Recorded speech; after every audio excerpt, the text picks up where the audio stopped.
Welcome, everybody. I'm very, very excited that we're going to be diving into some deep and extremely important history. I think everybody here has had a chance at some point to either read one of Jerry's fantastic historical essays. His new book, Volume 3 of Canadian History Unveiled, has just been released that people can get in the description box. His Substack is a very interesting thing to always keep on your radar.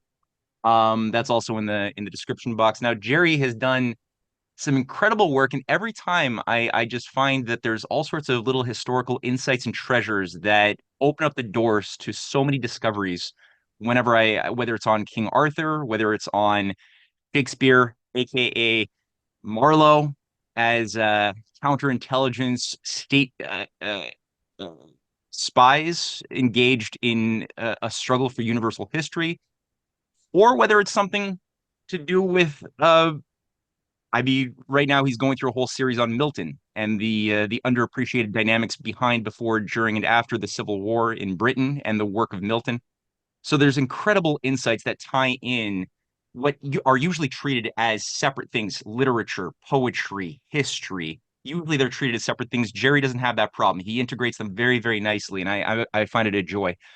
So today, I was surprised to find that Jerry has been engaged in pondering and scratching away at some matters that pertain not only to the origins of Russia, since anybody who's listened to Putin's recent interview with Tucker Carlson recognized that the leadership inside of Russia right now are taking some much longer waves of history into consideration than most of us here in the transatlantic, very confused West, which tend to have a much more myopic view of the past and of the future.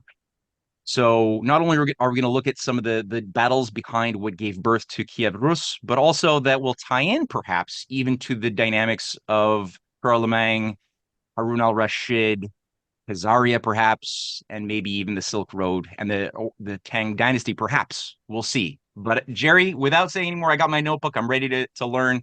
And like usual, when you're done your formal presentation, we'll open up for dialogue with the audience. So it's all yours. Okay, so I'll be covering about 500 years or so of this history. So I hope you'll be able to follow the story. Because I thought that with a new incoming administration in the United States government, maybe something could be done to end NATO's crusade against Russia. And I thought that maybe it might help if we try to imagine the world from a Russian standpoint and try to see it through their eyes. And then I thought, why don't we go back to February of this past year to that interview of Russian President Vladimir Putin with Tucker Carlson, where people were puzzled when Putin started the interview by first giving a 20-minute overview of Russian history. And even Carlson said, quote, "I just don't know how it's relevant." So let's see if it really is relevant for us in trying to understand Russia today. Now, so here's the first part of that interview. Madeline, would you please read what President Putin said? Duh. Let's look where our relationship with Ukraine started from. Where does Ukraine come from? The Russian state started to exist as a centralized state in 862. This is considered to be the year of creation of the Russian state because this year the townspeople of Novgorod invited Rurik, a Varangian prince from Scandinavia, to reign. In 1862, Russia celebrated the 1000th anniversary of its statehood, and in Novgorod, there is a memorial dedicated to the 1000th anniversary of the country. Yes, and this memorial, it's called the Millennium Monument of Russia, and we're going to talk about that later. But first, well, we might ask, who were the Varangians and who was Rurik? So I think we might want to look at the story of Russia a little bit before Rurik came. And I found this very nice map, and I think it might help us visualize our story. Now, this is a map that's a view from around the 9th century of the eastern part of Europe, and it's the area we're going to be looking at of all the different Slavic tribes that are east of the Frankish Empire. That's here, the Frankish Empire. I've got it as a blue line, if you can see my mouse there. So between the Frankish Empire and the Ural Mountains, that's over here. And it lists all the different tribes and clans found there in between. Now, in the north is the Varangian Sea. That's here. Now, today we call it the Baltic Sea. And there's the Neva River. You can see it in yellow right here, going from the Varangian Sea to the Lake Ladoga. And it's interesting, right at the mouth of the Neva River, that's St. Petersburg today. So it gives you an idea of it. And then from Lake Ladoga down the Volkhov River down here to Lake Ilmen, and then the Lovat River goes down to here. And this red dot, that is Novgorod. That's going to be central to our story today.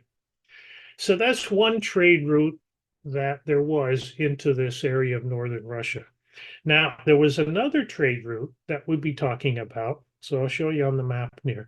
And it's west Dneva River. That's here in green. That also comes from the Varangian River and comes to here. And you can see with a very small portage, you can go from the end of the Dneva River right here, and that's the Volga River. And the Volga River flows all the way through this whole area and down here to the Caspian Sea. It's called the Sea of Kavalis, but today we call it the Caspian Sea.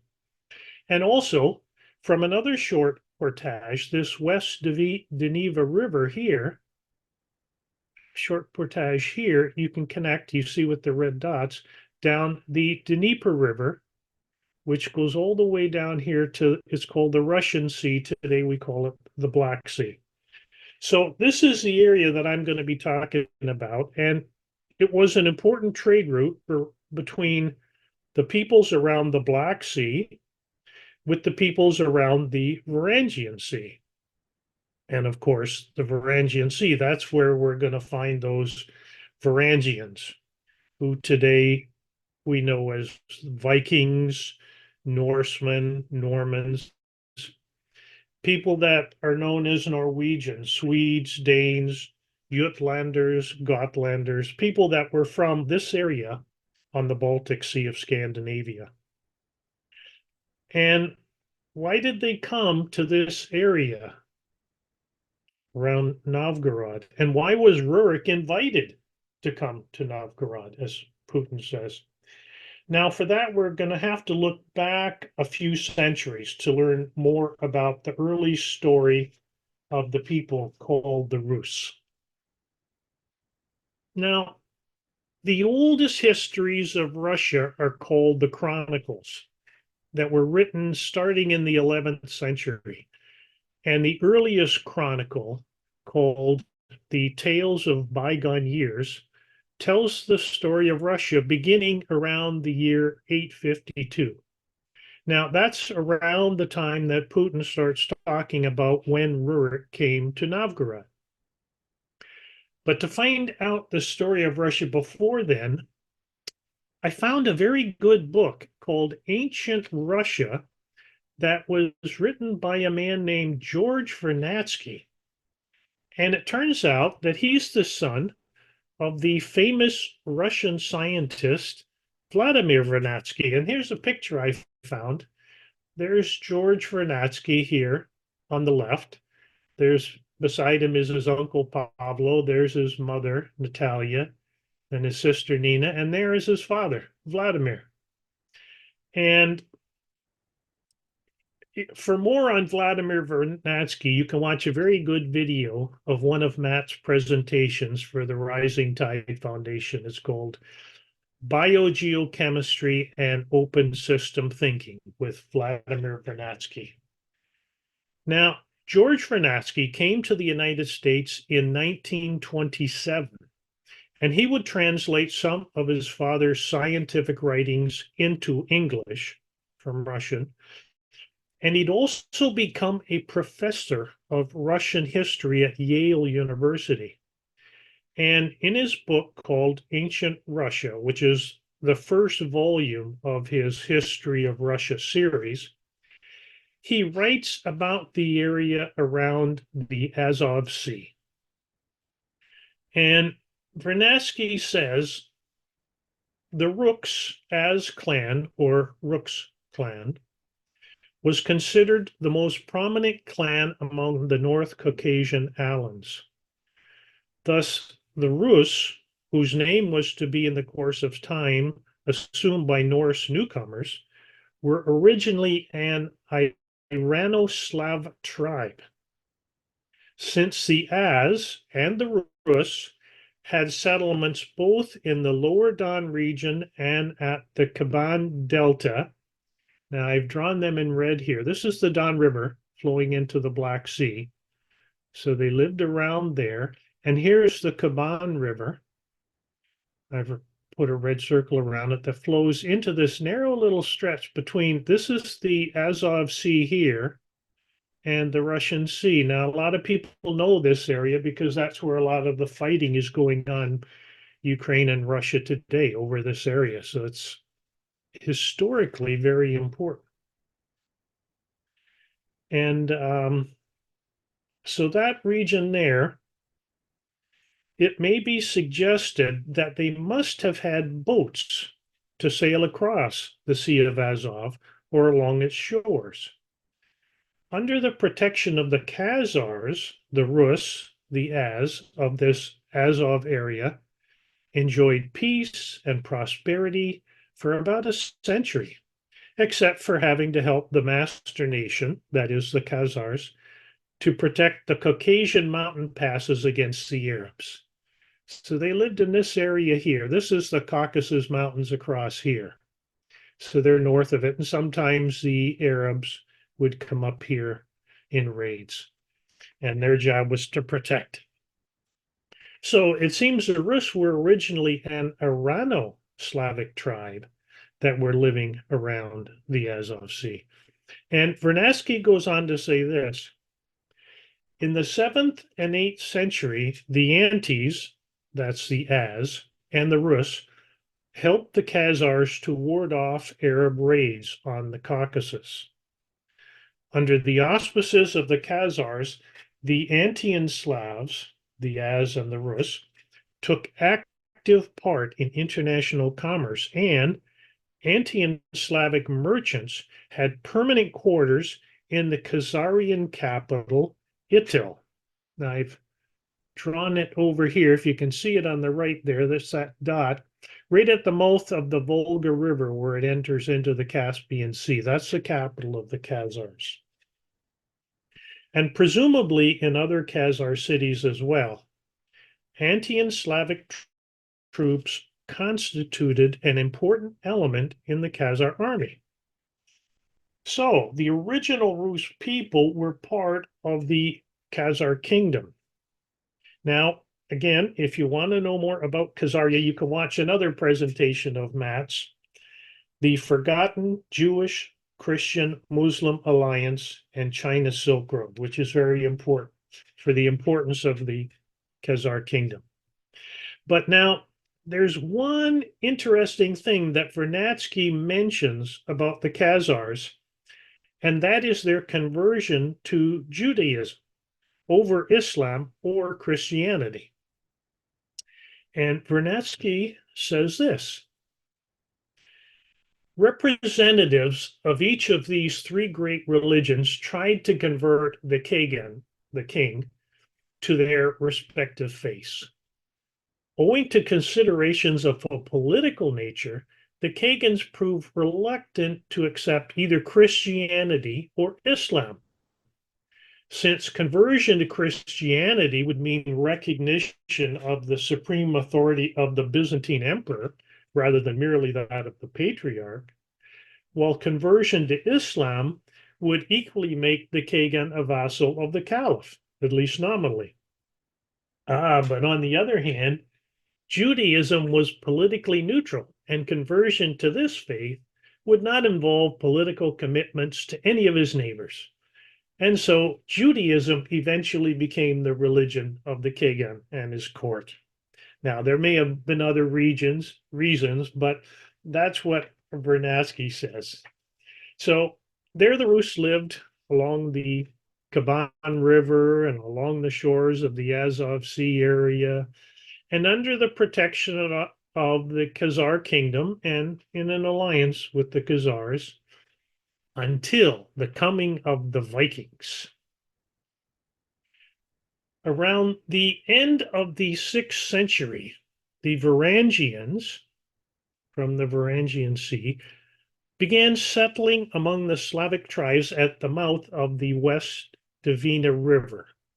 That's here in the green, if you can see it on the map. So the Vikings started settling here at the mouth of the river and along that river too.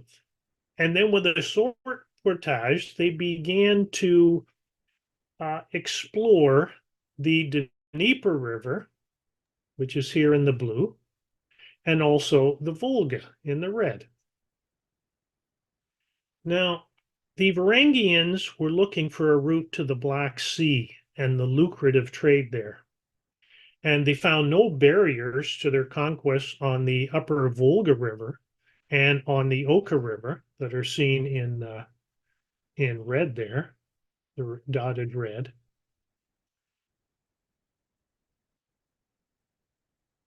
But the lower Volga River was controlled by the Bulgars. There's the capital, Bulgar, and Itil, that's the Magyars. So they couldn't really go down the Volga all the way to the Caspian Sea. Now, the Donets and Don River, that's the one in yellow I've marked. Now, these were controlled by the Magyars, and the Magyars were also under the Khazars. Now, the Slavic tribes along the Dnieper River, that's in blue, they must have been too well organized for the Varangians to go further too. So they're kind of stuck up here in the north along the Dvina River. So the Varangians decided the easiest thing would be to attack the Magyars. And with the defeat of the Magyars, right here along the Don River, the Varangians now had the use of the Don River way for their way all the way to the Azov Sea. So from the Varangian Sea now, they could come down here to the Black Sea, and they were all set.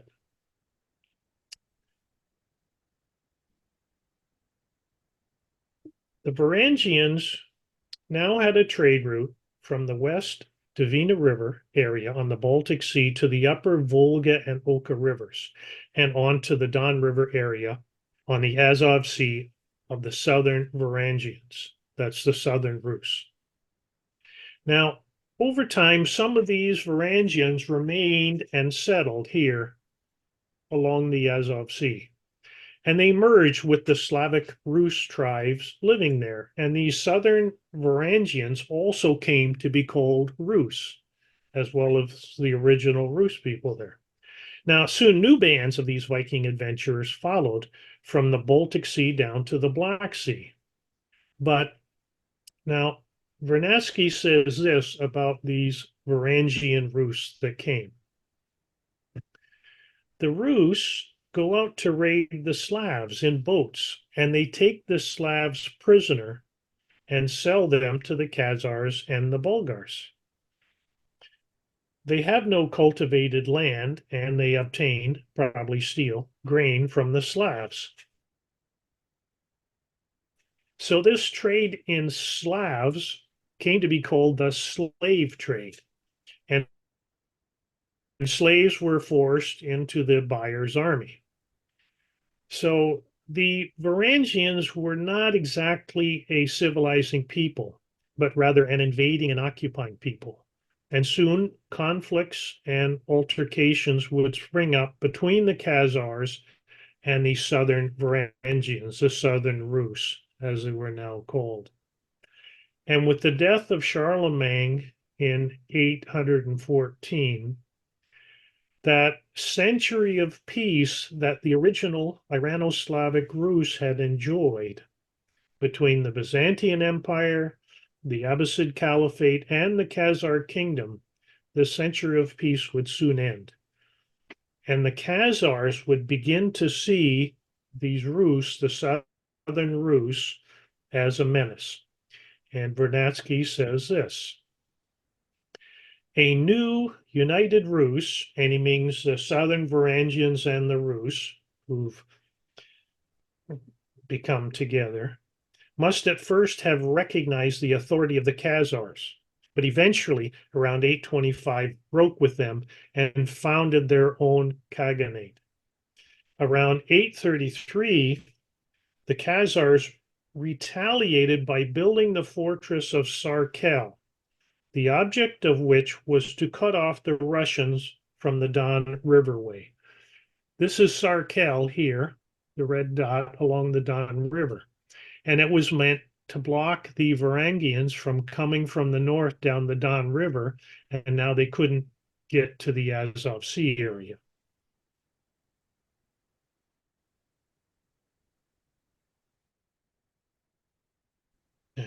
Where am I? Okay. So the Byzantine Empire, because of its possessions in Crimea, right here, also saw the Rus as a menace. And Vernadsky says, the Norse drive to the south affected the fortunes not only of the southern Russian or Antes, but also of the Khazars, the Magyars, and the Byzantines. And, as was always the case in years of trouble, Byzantine diplomacy was active in spreading intrigues among the Pontic peoples. Now, the Pontic people, he means these areas around the Black Sea, the Russian Sea, which includes the Rus.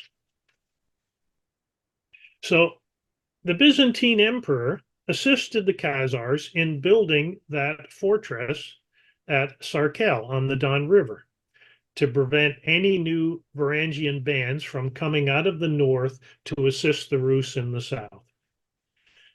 The southern Rus were now separated from the northern Rus. And so the southern Rus would send envoys to Constantinople. That's here. This is a little inlet between the Black Sea, the Russian Sea, and the Mediterranean Sea.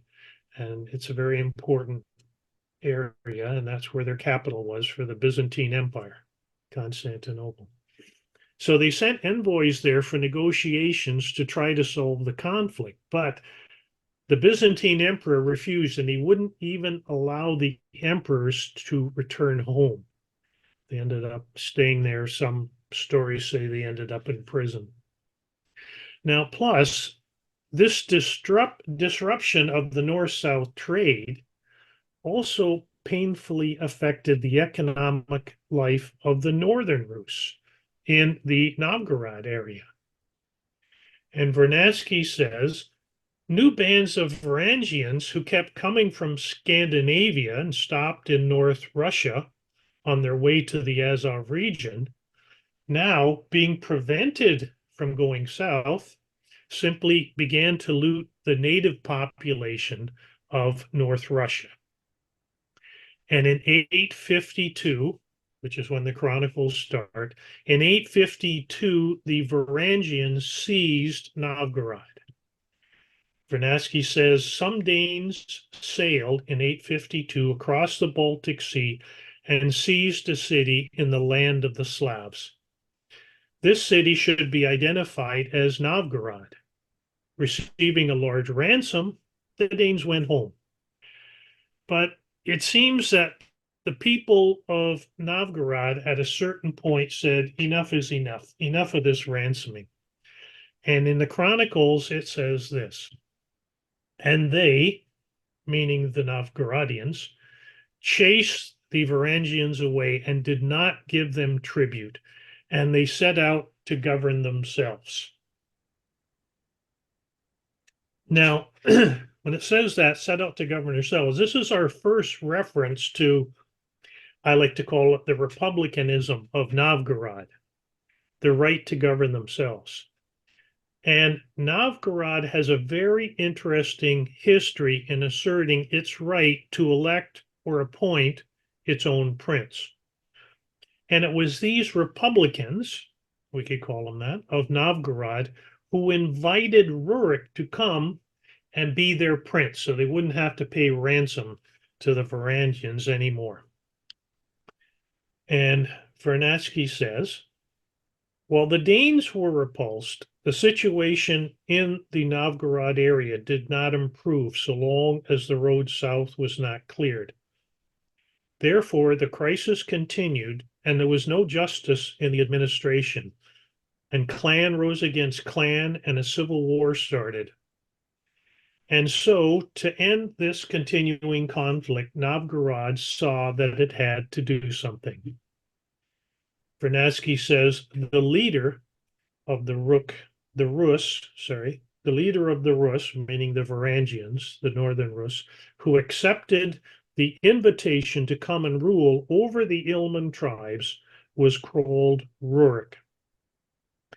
And as Putin said at the start of the interview, the townspeople of Novgorod invited Rurik, a Varangian prince from Scandinavia, to reign. Well, okay, but a Varangian prince coming to protect Novgorod from the Varangians must have been someone very special and very different from the other Varangians. And perhaps it was the connection of Rurik's father with Charlemagne. Vernadsky says his father of the clan of Skjoldung had been ousted from Jutland and had pledged allegiance to Charlemagne, from whom around 782 he received Friesland as his fief. So Rurik's father broke from the other Vikings and allied himself with Charlemagne, and in return was giving Friesland, that's the northern part of the Netherlands, to rule.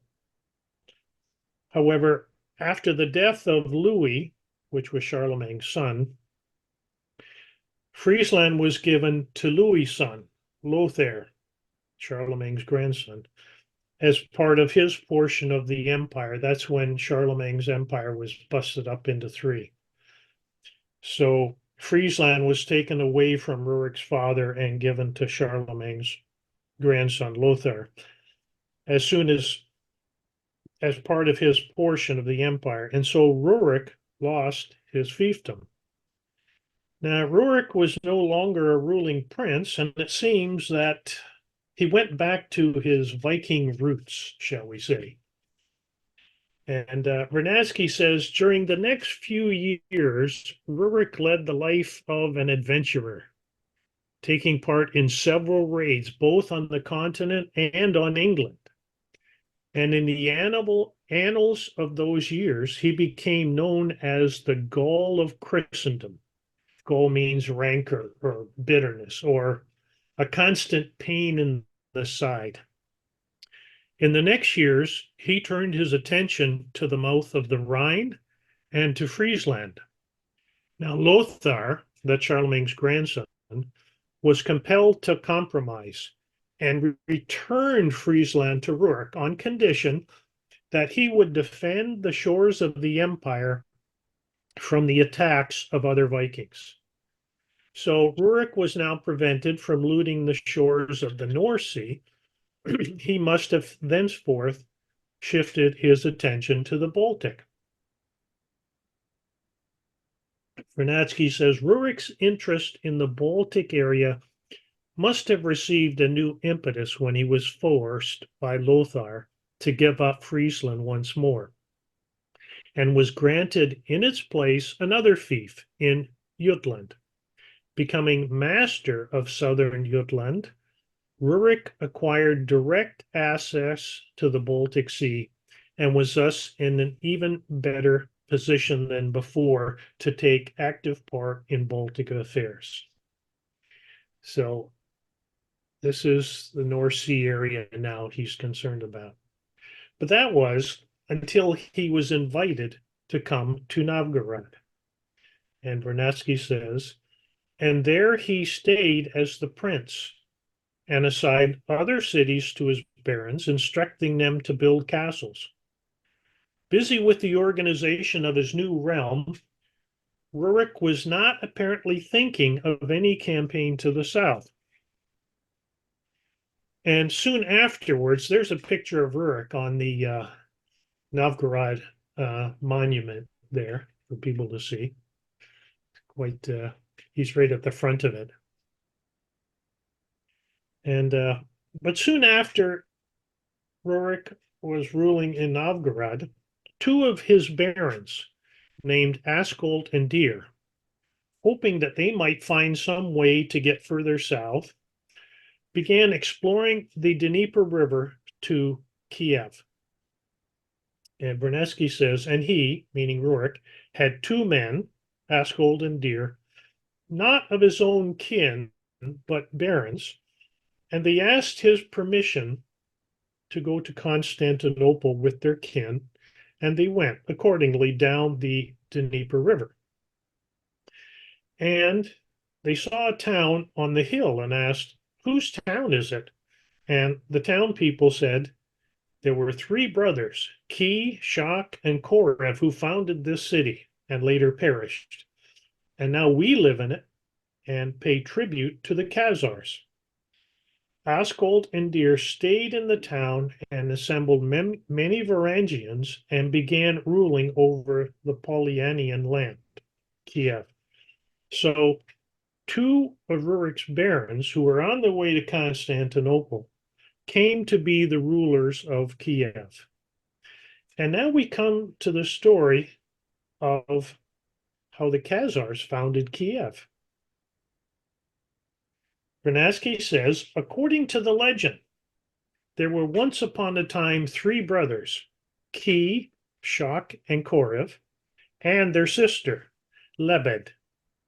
Each of the brothers settled on a nearby hill, and this was the beginning of the city, which was named Kiev from the name of the elder brother, Ki. By the middle of the 9th century, Ukraine was controlled by the Khazars and the Magyars, and the Magyars were vassals of the Khazars. The story is legendary, but must have presented some sound historical features as well. As to the Khazar tribute, we have already seen that the tribute may have been collected for the Khazars by the Magyar named Oleg. And it was probably in the name of Oleg that Askold and Deer ruled in Kiev.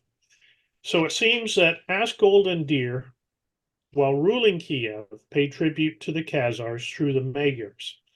But in turn, they lost their connection with Rurik in Novgorod.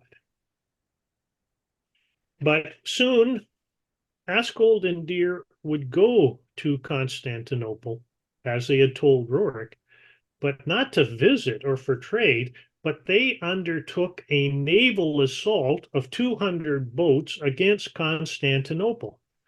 And it was done with the assistance of the Southern Rus. Perhaps some of the Southern Rus thought that this would force the Byzantines to open up their markets for trade. And also, the Southern Rus were still resentful at the emperor for the time when he seized their envoys and wouldn't let them return. But what I find intriguing about this is the timing of this attack on Constantinople, which otherwise would have been a suicidal attack against the Byzantine Empire. And Vernadsky says, the campaign of 860 seems to have been carefully prepared and well timed. The empire was at that time in the midst of a hard war against the Arabs. So at the time, the Byzantine army was away in northern Anatolia, that today would be northern Turkey, preparing for an invasion against the Abbasid Caliphate in Baghdad. And the Byzantine army was away preparing to deal with the Abbasid navy in the eastern Mediterranean Sea. So it was interesting that they picked this time when there was no army or navy in Constantinople to attack. But upon hearing news of this attack, the emperor rushed his army back to Constantinople and he routed the Rus, who suffered heavy losses and who returned back to the Azov Sea. And then we see what the Byzantine emperor does. Vernadsky says, after the retreat of the Russian fleet from Constantinople, the Byzantine authorities must have immediately considered measures that could prevent any future onslaught. One of the methods of Byzantine diplomacy in dealing with the northern barbarians was to sponsor their conversion to Christianity. It was only natural that following the Russian raid of 860, that the Byzantine authorities, both secular and church, should recur to the idea of mitigating the fierce spirit of the Rus by spreading Christianity to them. So the Patriarch of Constantinople appointed his student, Constantine, to lead the mission. Constantine would later change his name to Cyril. And Cyril, along with his brother Michael, who later changed his name to Methodius, would lead this mission. Now, I hope that everyone has heard of these two brothers, Cyril and Methodius, because they're very important for the history of not just Russia, but all of the Slavic nations. And so Cyril and Methodius first went to Khazaria to try to convert them to Christianity, but he failed. But at least the Khagan reaffirmed his friendship and alliance with the emperor. Then Cyril and Methodius returned to Crimea and began converting some of the southern Rus living there to Christianity, some of the southern Rus living around the Azov Sea. So this is important, that the first of the Russians to become Christians were the southern Rus. Now, the emperor next sent Constantine and Michael, Cyril and Methodius, to the court of the Prince of Moravia to organize a Slavic church for the tribes living there, including translating the Bible into the Slavic language. And that's an important part of the story of Cyril and Methodius, the beginning of a written Slavic language, because that's the cultural basis of a state, is the common language.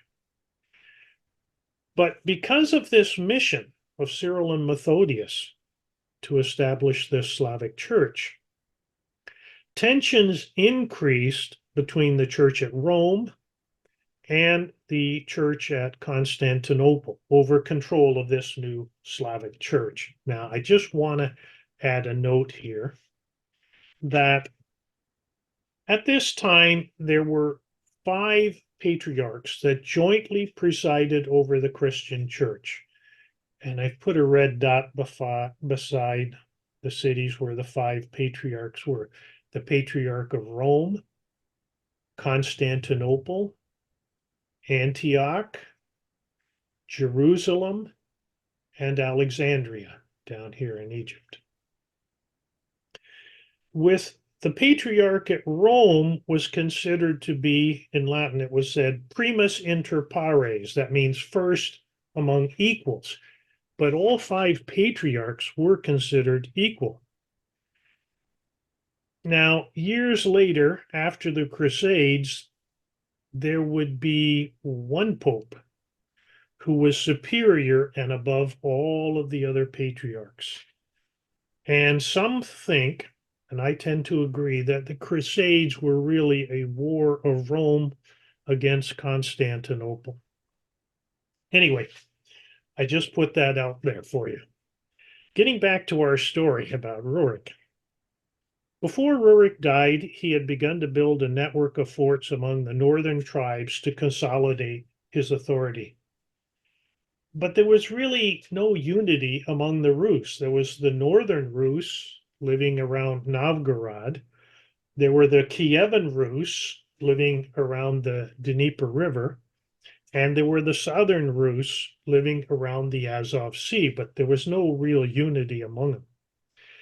So that's the story of Rurik.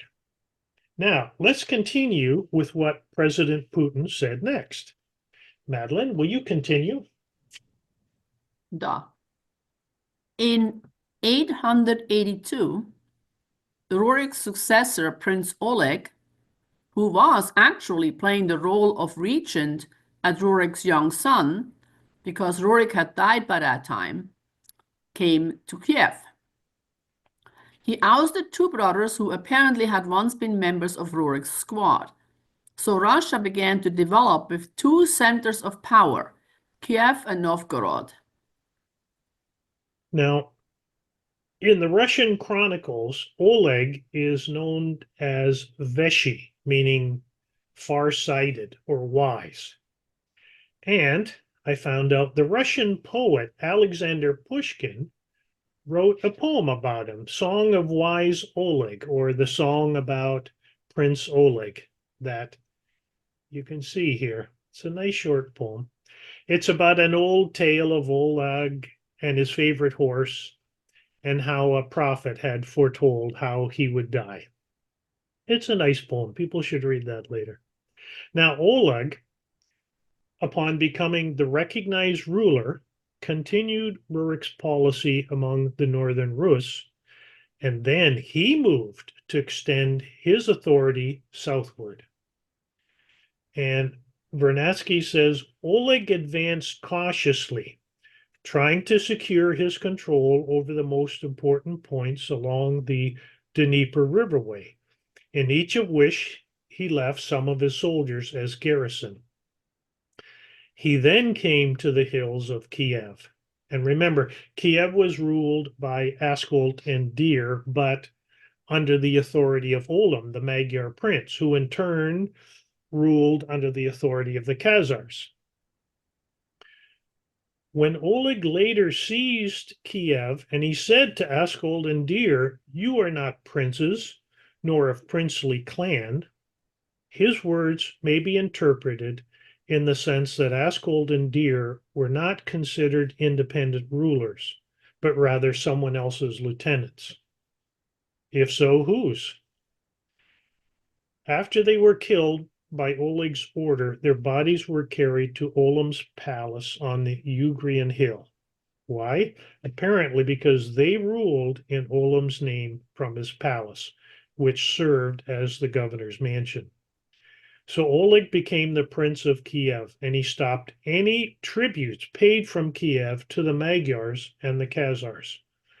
And Oleg now controlled the riverways between Novgorod and Kiev. But the lands further south along the Dnieper River were barred by the Magyars. And this is where Vernadsky's book, Ancient Russia, ends. And so to continue the story, you have to read Vernadsky's next book called Kievan Russia. And that's the second volume of the History of Russia series. So at this time, the Byzantine Empire, which is down here in the red, if you can see at the bottom, and that red dot is Constantinople, the capital. So the emperor hired the Magyars, who lived along the lower Dnieper River, that's here in the green, to attack the Bulgars, who lived on the lower Danube River. And the Bulgars are seen here in blue. That's the Danube River, and this is the mouth of it.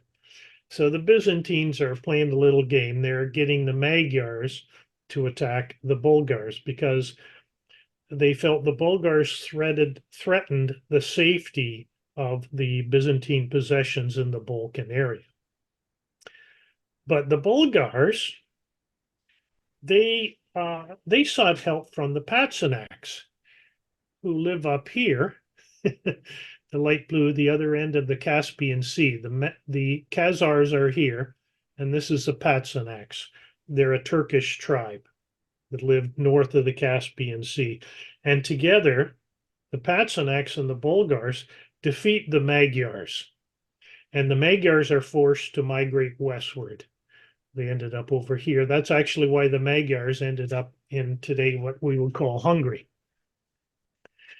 Now, but for Oleg, the most important result was that the Dnieper Riverway from Kiev down to the Black Sea was now open to him. And this is Kiev here, the black dot. So he controls from Novgorod all this area down to Kiev. But now the Magyars are gone. He now has free sailing all the way to the Black Sea. So Oleg's happy. And so Kiev becomes the center of the Russian trade under Oleg between the northern Rus at Novgorod, the Kievan Rus, and the southern Rus on the Black Sea. Now, according to the ancient Russian chronicles, by the year 907, Oleg was now able to launch an invasion of Constantinople against here, but not like Askold and Deer with 200 boats. He had 2,000 boats, and he plundered the outskirts of the city of Constantinople. He wasn't actually able to break into the inner city, but he plundered the outskirts of the city, and the Greeks sued for peace and conducted a treaty with Oleg that was favorable for the Rus. And the main items being traded were silk fabrics, spices, wines, and fruits in exchange for furs, wax, honey, and slaves. Now, Vernadsky says Oleg's success in opening the Black Sea to Russian trade cleared the path for a lively commercial intercourse between the Russians and the Greeks. And on the profits of this trade, the prosperity of the Kievan realm was founded. And after Oleg died, he was succeeded by Rurik's son, who was young at the time Rurik died, so Oleg ruled in his place. Now Rurik's son, Igor, rules. And after Igor's death, his wife Olga ruled as regent until their son Sviatoslav was older. And Sviatoslav now became the Prince of Kiev. But Sviatoslav was very different than Oleg the Wise, as we'll see.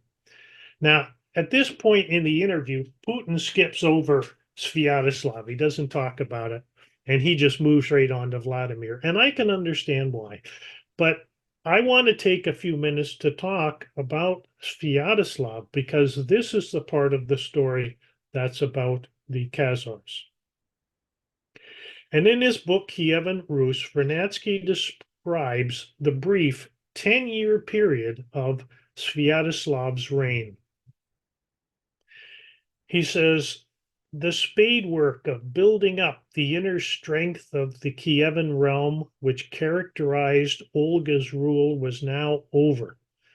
And all the dormant energy of the Russian warriors, their will for imperial expansion, was released as if the gates of a mighty dam had been thrown open all at once. Sviatoslav's first objective was to unite the forces of Kievan Rus with those of Timurtaran Russia. That's the southern Rus. The Rus that were living along the Kuban River, right at the mouth, that's the name of their town, Timurtaran. So he refers to the southern Rus now as the Timurtaran Rus, because he wanted to extend his control over this Azov region now. See, he just controls down the Dnieper to the mouth of the Dnieper River. And if he could then control the Azov Sea, that would open the road towards the Caspian Sea, the trade from there.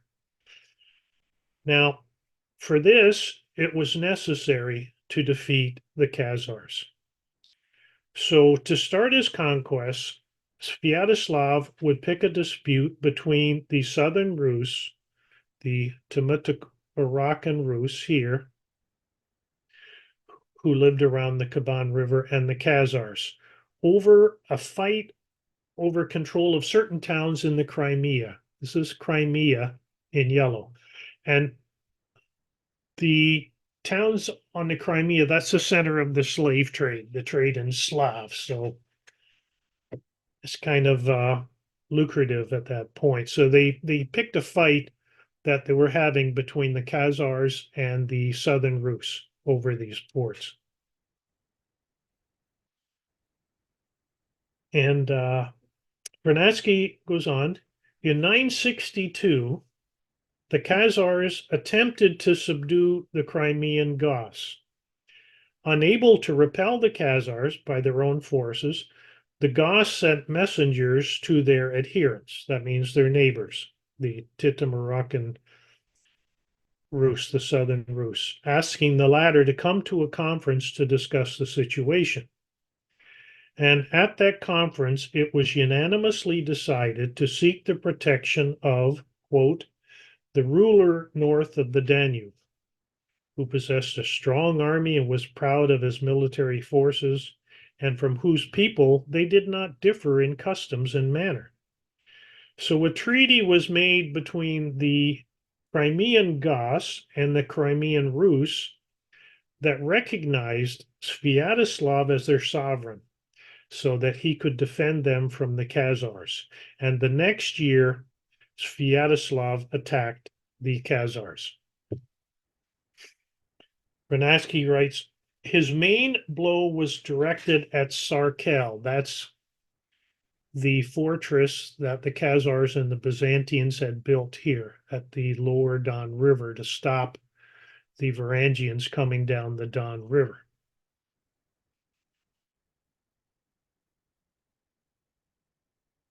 The immediate Khazar danger for their Crimea and the Azov region was now eliminated when they destroyed the citadel at Sarkel. But the Grand Prince of Kiev was not satisfied. His intention was to conquer the Khazar Empire altogether. So Sviatoslav now directed his army north on the Volga River. So he was at Sarkel. You can see the orange arrow. He went north first to attack the Bulgars. Now, this Bulgar is different from the Bulgars at the Danube, although I think at one point they were the same, but they were now separated. So he plundered Bulgar, which is the capital of the Volga Bulgars, who were vassal of the Khazars. And then he was planning on then going down the Volga to attack the Khazars as Itil. But before Sviatoslav could start his preparations for an attack on the Khazars at the capital, at Itil, at the mouth of the Volga River, his attention was directed westward toward the Balkans and another conflict between Constantinople, here in the red, and the Bulgarian Khanate, here in the blue around the Danube River. And Vernadsky says, applying its usual method of setting one barbarian nation against another, Byzantine diplomacy now decided to approach Sviatoslav with a request for assistance against the Bulgarians. So, leaving Khazaria behind, Sviatoslav turned and invaded the Bulgarian Khanate, leading his army of no less than 40,000, joined with a Greek force of 16,000 that then overran northern Bulgaria, the area here around the Danube. But the Bulgarian Kagan again turned for assistance to the Pasternaks over here in green. Now, Vernadsky says, it seems probable that by this time new hordes of Pasternaks were let across the Don by the Khazars to invade Russia. But instead of attacking Sviatoslav down here in Bulgaria, the Pasternaks went straight to Kiev and besieged Kiev. So Sviatoslav had to leave a garrison in Bulgaria and lead his army back up to Kiev, where he easily defeated the Pasternaks. Now he turned his attention to his unfinished task of destroying the Khazar Empire. So he now returned to the plundered town of Bulgar on the Volga. And it served as his starting point for the expedition of 968, when the Russians descended the Volga in boats from Bulgar down to Itil, the capital of Khazaria, looted that city, and then proceeded to Samandar, that's the city here at the mouth of the Terek River, and looted that too. And this was the end of the great Khazar Empire. Now, there was still Khazarian people, Khazarian tribes living in that area, but there was never again to be a organized kingdom of Khazaria. And now Sviatoslav now returned to Bulgaria.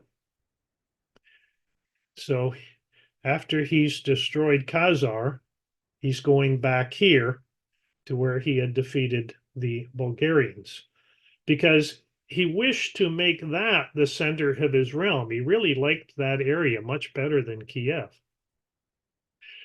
But in the meantime, our Byzantines had settled their difference with the Bulgarians, and Sviatoslav, who had attacked the Bulgars because of a request from the Byzantines, now faced the combined forces of the Byzantines and the Bulgars attacking him. And he was defeated and forced to conclude a treaty with the Byzantines. It's funny when you see how the Byzantines manipulate this back and forth, it just so much reminds me of what we would later see in the British Empire, their same manipulation. And Sviatoslav abandoned his claims to both Bulgaria and the Crimea, and he promised not to wage wars against the Greeks. So he lost his attempt to unify his realm with the Southern Rus. Although Sviatoslav had defeated the Khazars, he lost all his possessions around the Azov Sea. And the next spring, when Sviatoslav set out to return from Bulgaria to Kiev, he was ambushed by the Pasternaks and he was killed in the skirmish.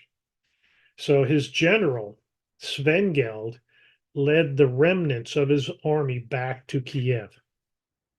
So that was the story of Sviatoslav and the end of the Khazar Empire. And now we can return to the next part of President Putin's interview. Madeline, if you would please read this. The next very significant date in the history of Russia was 988. This was the baptism of Russia, and Prince Vladimir, the great-grandson of Rurik, baptized Russia and adopted Orthodoxy, or Eastern Christianity. From this time, the centralized Russian state began to strengthen. Why? Because of a single territory, integrated economic ties, one and the same language, and after the baptism of Russia, the same faith and rule of the prince. The centralized Russian state began to take shape. Okay, so when Sviatoslav died, when he was killed, his three sons were left as lieutenants over his realm. Yaropolk in Kiev, that's here, Oleg in the land of the Drevlianians, that's this area here, and Vladimir up north in Novgorod.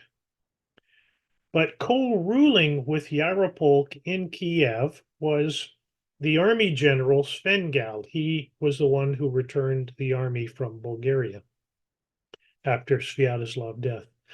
And Svengeld used intrigue to provoke a clash between Yaropolk here and Oleg here.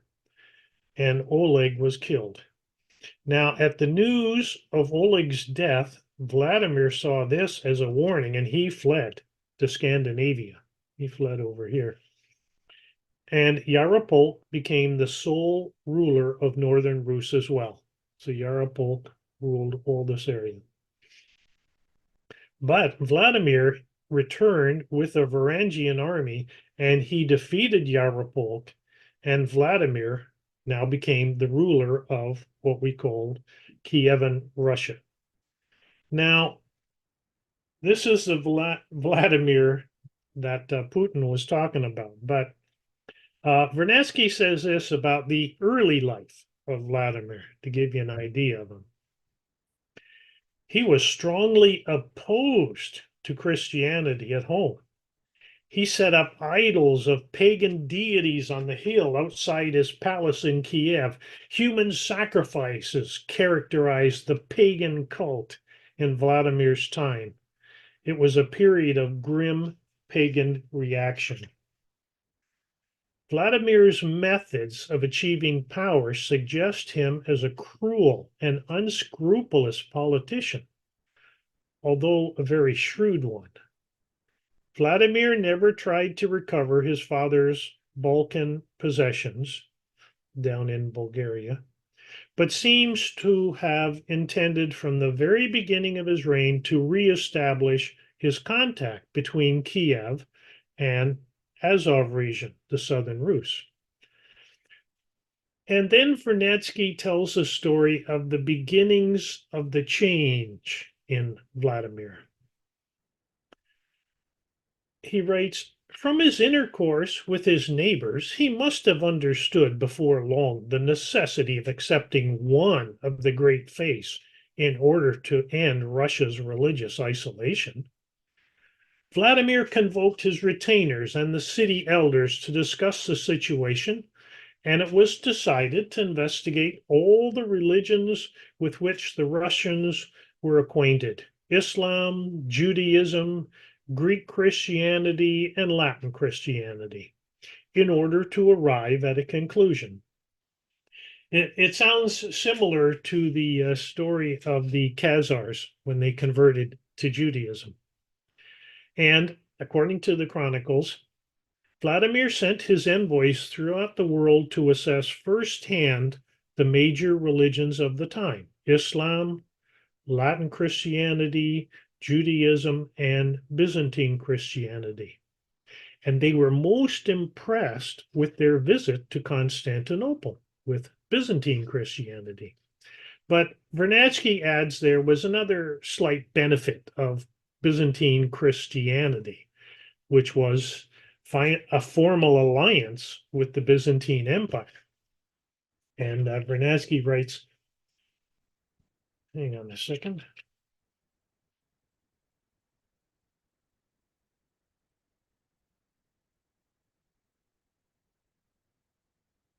It so happened at this juncture that the turn of events in the Byzantine Empire made a rapprochement between Russia and Byzantium imperative for the young Byzantine emperor, Basil II.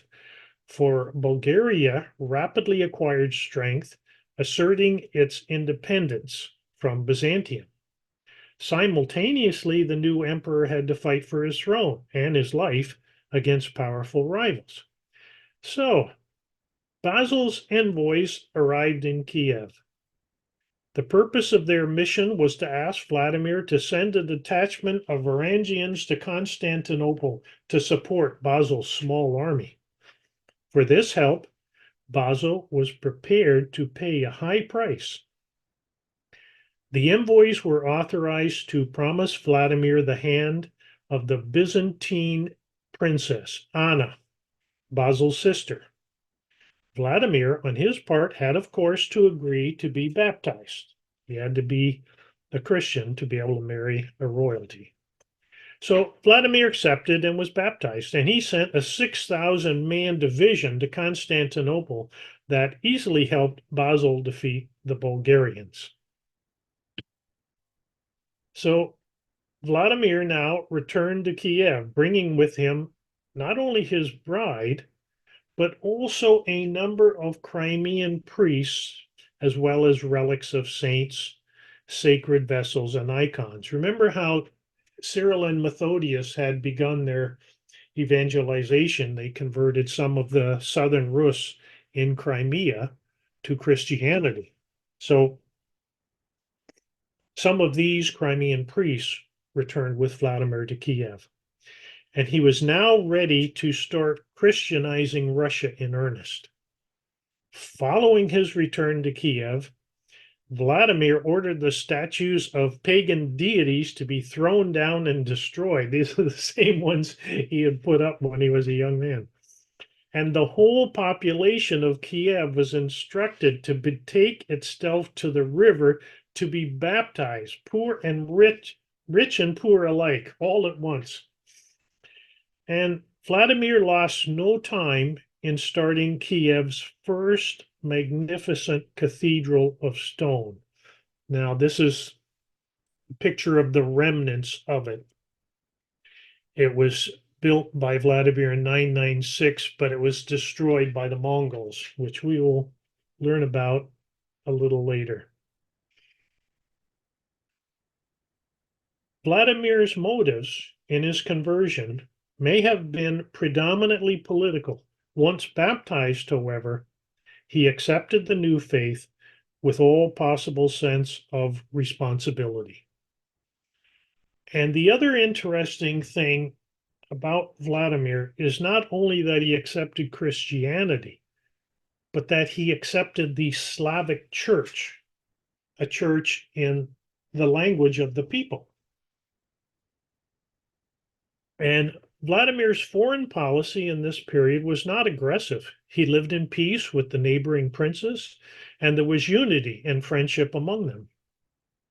In order to protect the country from the nomads, Vladimir built several lines of forts along the northern banks of the steppe rivers. In this, he set a model for generations of Russian rulers to come. But then Vernadsky adds that the aftermath of Vladimir's death was a bloody feud between his sons. Now, one of Vladimir's sons, Sviatopolk, who in the Chronicles they call him Sviatopolk the Accursed, because he killed 3 of his brothers, Boris, Gleb, and Sviatoslav, and he seized the throne in Kiev. The only brother who opposed Sviatoslav was Yaroslav, who was the Prince of Novgorod. Now, for the story of Yaroslav, we can read the actual Chronicle of Novgorod. Now, the Chronicle of Novgorod, unlike the other chronicles, it's missing the first pages, or it's missing the first years. And the Chronicle of Novgorod actually begins in the year 1016, when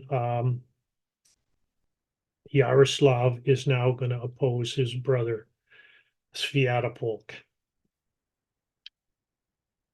And in the Chronicles, it says, Yaroslav's sister, Peredslava, sent word to him from Kiev, saying, Thy father is dead, and thy brethren slain.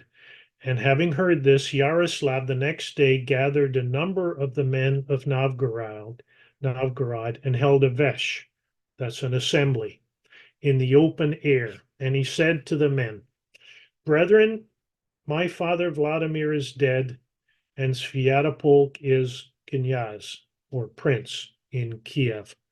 I want to go against him. Come with me and help me." And the men of Novgorod said to him, "Yes, Knyaz, we will follow thee."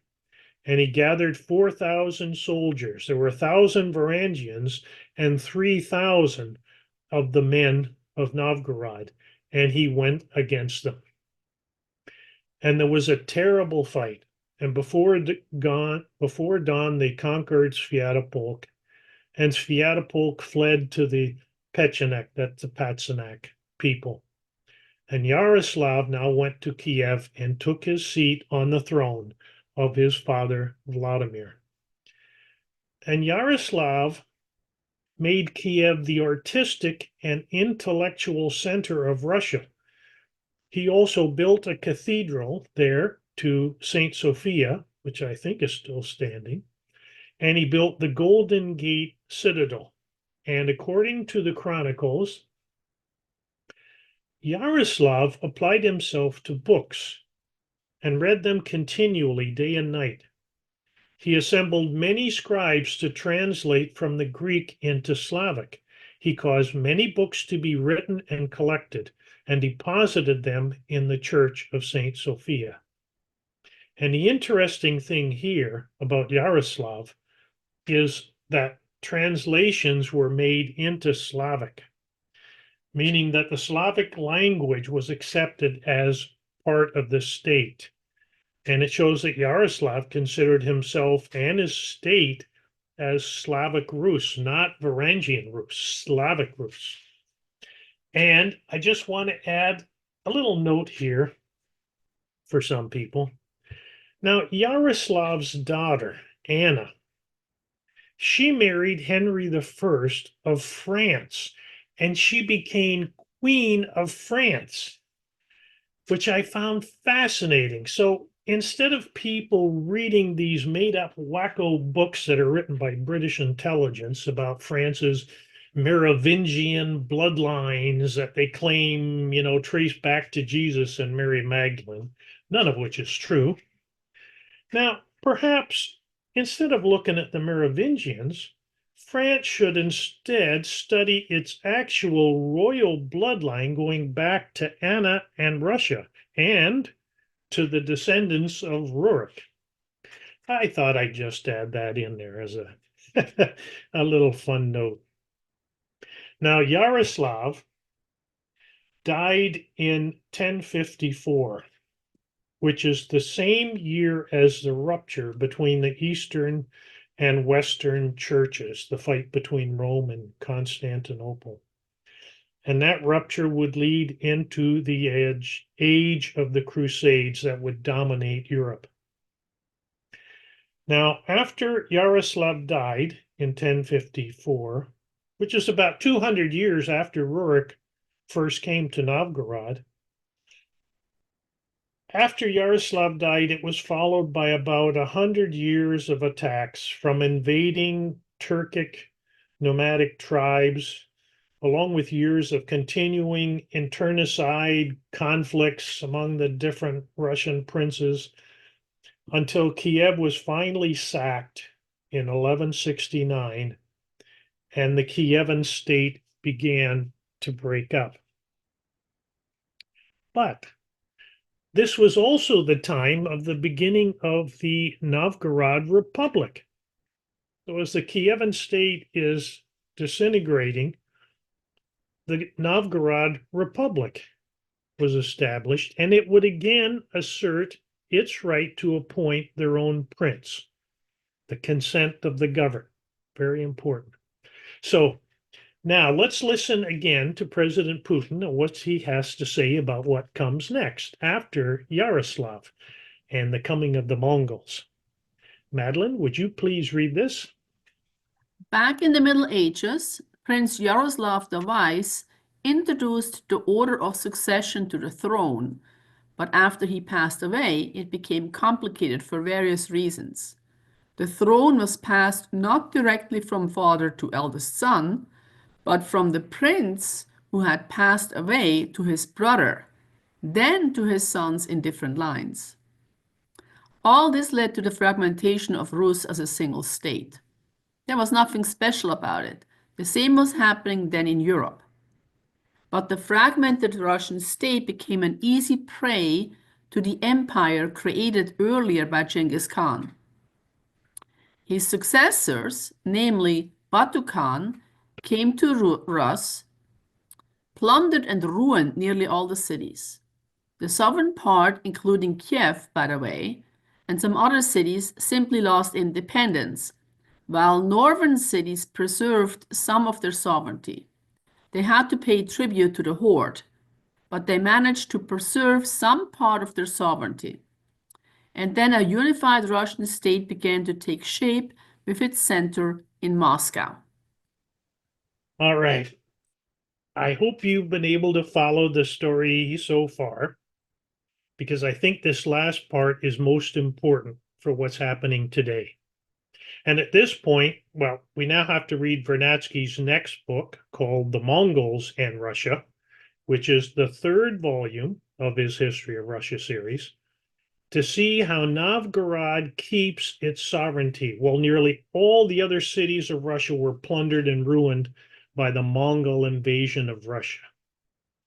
And Vernadsky tells us about this Mongol invasion, that the campaign was as carefully prepared as any of Genghis Khan's classic drives.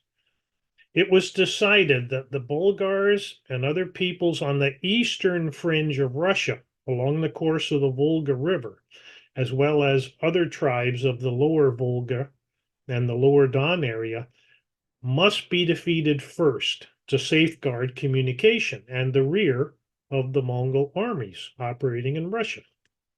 Since the Mongol general, Sube'etei, contemplated carrying the campaign far to the west, so he had to secure his northern flank for future operations. In the winter of 1237-1238, Batu Khan crossed the upper Volga River. Put the map up. So he crossed the Volga to here, and he attacked Ryazan, Moscow, and Vladimir. That's these three red dots, these three cities too.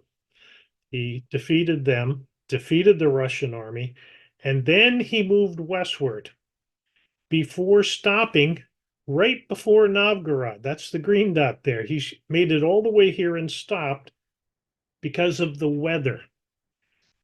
They feared snows and floods. Novgorod was spared because of weather.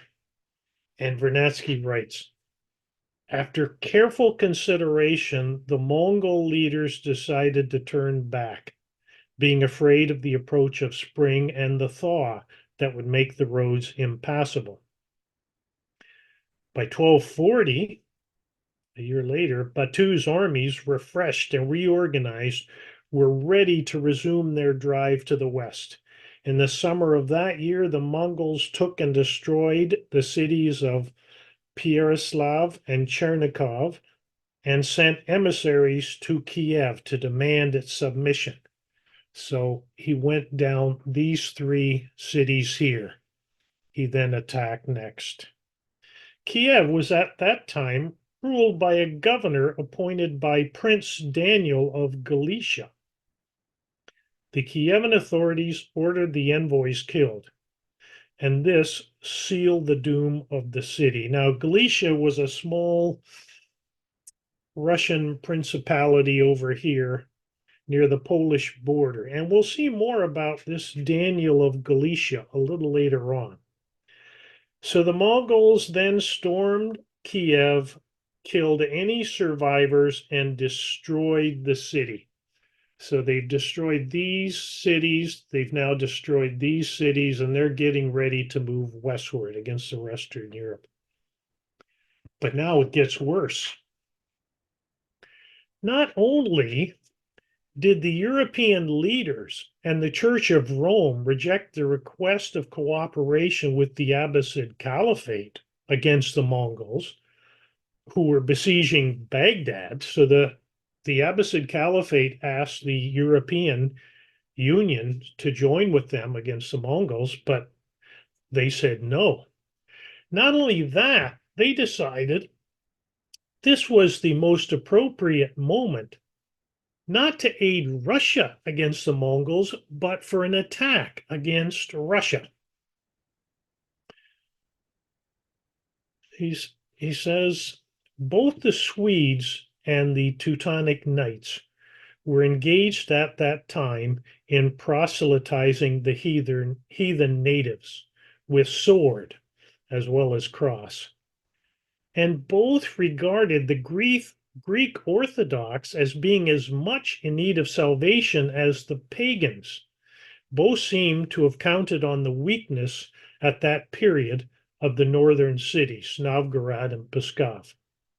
So in 1240, this is about the time the Mongols are besieging Chernihiv and Kiev, the Swedes appeared at the mouth of the Neva River, not to fight the Mongols, but to attack Novgorods.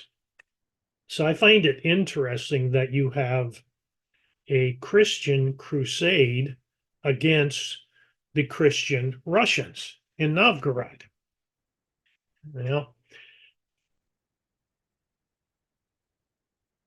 But Novgorod's young Prince Alexander led his small but determined army and administered a severe blow to the Swedes. And after this victory, Prince Alexander became known as Nevsky of the Neva River. Now, Alexander Nevsky was a sixth generation descendant of Yaroslav the Wise, and he was appointed the prince of the Novgorod Republic, right? The consent of the governed. Meanwhile, the Mongols were defeating the Poles and the Hungarians. But again, in 1242, the Teutonic Knights did not march to fight the Mongols. No, the Teutonic Knights now again marched against Novgorod. But, as Vernadsky says, Prince Alexander again met and crushed them on the frozen surface of Lake Peipus in the famous, quote, battle on the ice. Now, that's the famous story of Alexander Nevsky. That's why he's so revered. I think he was made a saint in the Russian church as well. So the West now was unexpectedly saved from the Mongols when that spring in 1242, Batu Khan received the news that Ugadai, the great Khan, had died back in Mongolia. And so Batu Khan ordered the withdrawal of his whole army from Hungary back to southern Russia to his new capital at Saray on the lower Volga River. Now, in 1247, 5 years later, the young 26-year-old Alexander Nevsky undertook a 6-month journey to Karakorum, which is the capital of the Mongols, to pledge his loyalty to the new Khan. And Alexander was appointed the Prince of Kiev by the great Khan. Now, I just want to note, for those who like history, that Alexander's visit to the great Khan was 25 years before Marco Polo's visit, just so you know. And Vernadsky gives a reason why Alexander accepted rule under the Mongols. This is important. Alexander did not trust the West. The Teutonic Knights and the Swedes, whom Alexander had to face in his youth, were at that time Russia's implacable enemies, permeated as they were with the crusading spirit and interest in colonial expansion with all its implications. It may sound familiar. Alexander knew that if he ever got help from the West, it would be on the West's own terms. Obtaining the protection of the Teutonic Knights would entail accepting their suzerainty. Moreover, even with their help, Alexander could not hope to defend Vladimir from the Mongol troops, and North Russia would be split between the Teutonic Knights and the Mongols, Novgorod going to the former, Vladimir to the latter. So Alexander preferred to remain loyal to the Mongols rather than divide the country. And I think that that's really important that we understand this point, that Alexander saw his primary mission as keeping what was left of the Russian state together. And perhaps we can see that same motive in Russia today. It's not about land or resources, but about not allowing the state to be divvied up by the West. And now I'd like to return back to Daniel of Galicia that we talked about earlier, and I'll just read the highlighted part. This is from an earlier slide. You know, when the Mongols were invading North Russia and they were invading Kiev. Kiev was at that time ruled by a governor appointed by Prince Daniel of Galicia. The Kievan authorities ordered the envoys killed, and that sealed the doom of the city. Now, and Kiev, the Mongols invaded Kiev and destroyed it. Now, although Daniel would later pledge vassal allegiance to the Mongols, it was only a tactical move as he sought help from Europe and from Rome. Daniel agreed to prevail on the clergy and the people of Galicia and Volhynia to recognize the Pope as a head of their church. The Pope, in his turn, promised Daniel the royal crown and the military assistance of the Roman Catholic nations. However, the Pope's efforts to rally the Catholic powers for a crusade against the Mongols in Daniel's aim came to nothing. So, although Daniel did try to defy the Mongols by ousting some of their troops, but then the Mongol general came and ordered the Russian princes to destroy all the fortifications of their cities. And with no help coming from the West, Daniel fled to Poland, where he died a few years later, as Vernadsky says, disillusioned and unhappy. Now, this Galicia would become a part of Poland, and later it became part of Lithuania. And after World War II, it was taken from Poland and Czechoslovakia by Stalin and the Soviet Union, and it was made a part of the Ukrainian Socialist Soviet Republic. So Galicia doesn't become part of Ukraine till after World War II. So it's a real contortionist view of history to try to assert that this Galicia was the beginning of Ukraine. But in 2011, Ukraine honored Daniel as the first king of Ukraine. It just seems real weird to me, because somehow it seems like the land area is actually being honored and not Daniel or the people there. Because Daniel is seen as part of Russia's histories too. He's on the Novgorod Millennium Monument. I think he's on the third level, maybe. So Daniel's seen as part of Russia's history. And Vernadsky sees it this way. In order to understand better the motives of Alexander's policy, it seems proper to compare them with those of Daniel. In character and personality, Daniel was lighthearted and addicted to the habits and notions of Western chivalry, while Alexander was more serious in purpose and had a deeper sense of responsibility towards his country and his people. And even today, you can see this tendency, like Daniel of Galicia, to trust the West. Meanwhile, upon Alexander Nevsky's death, his youngest son, Daniel, became prince of the new Principality of Moscow. So there's two different Daniels. There's Daniel of Galicia and now Daniel of Moscow, who's the son of Alexander Nevsky. And I just want to add that when Alexander Nevsky died in 1263, his son Daniel was only 2 years old.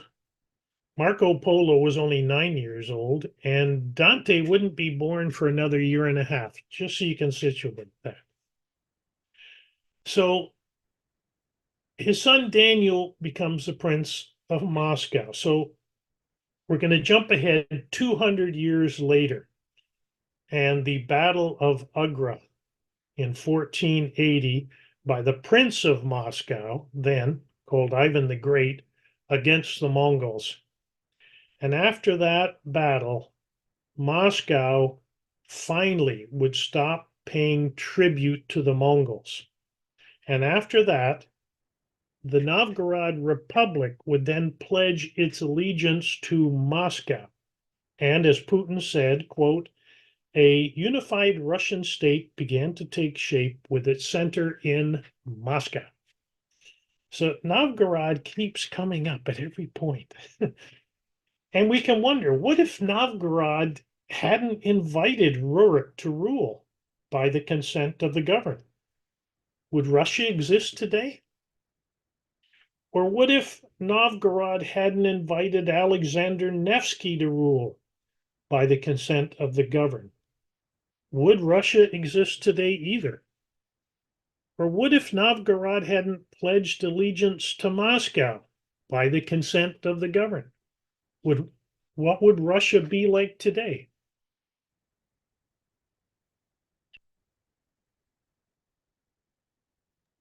There's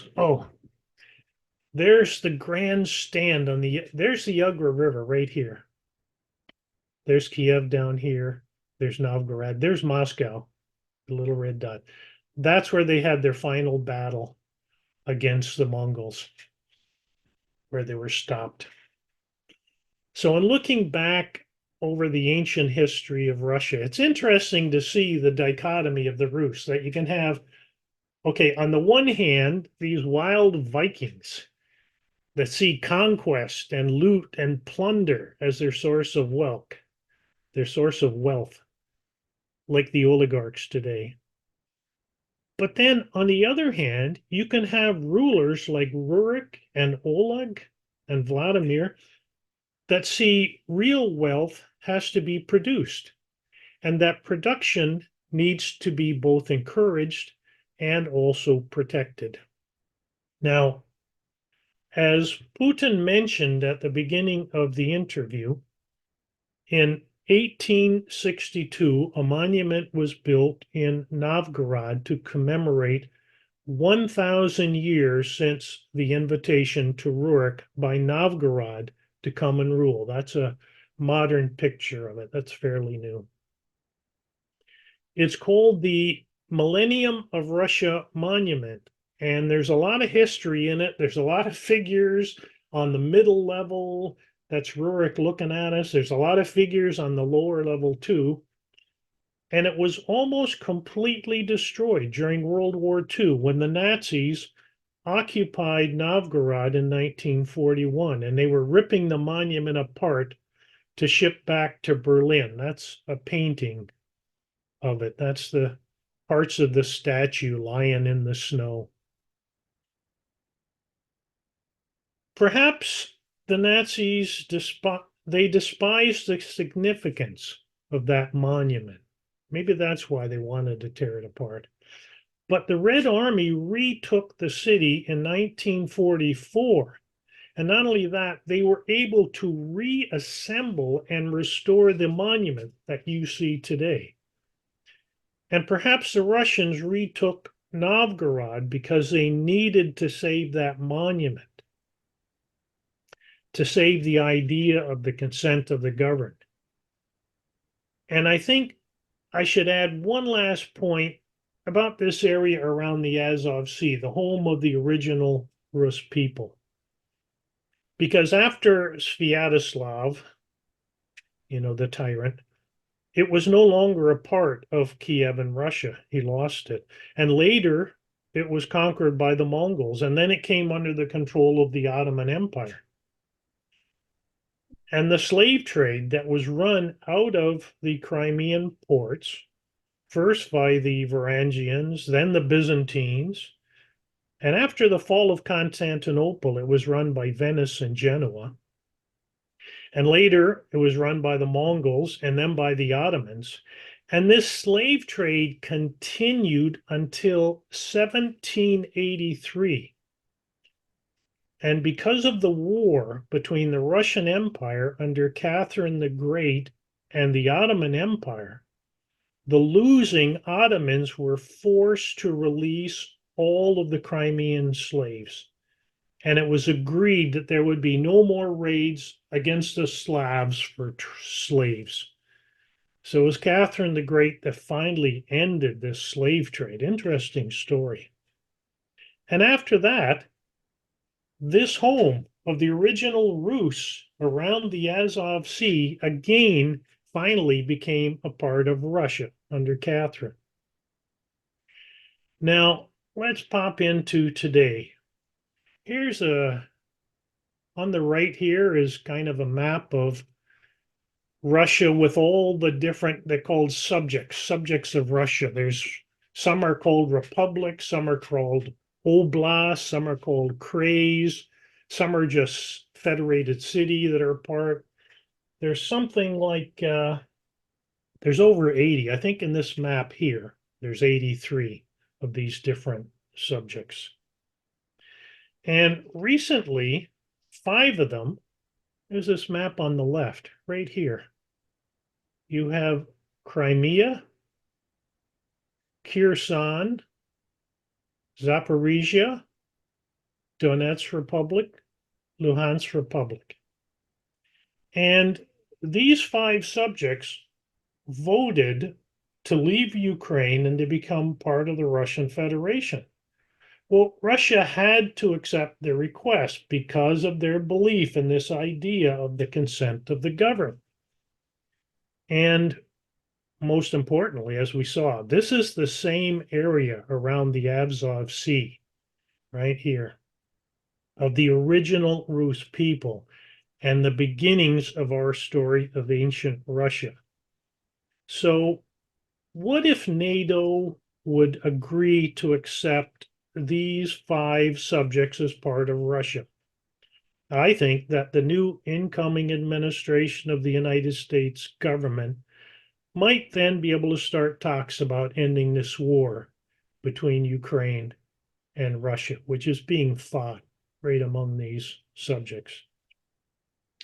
So, with the help of Professor Vernadsky, I hope I was able to explain the first 3.5 minutes of President Putin's interview.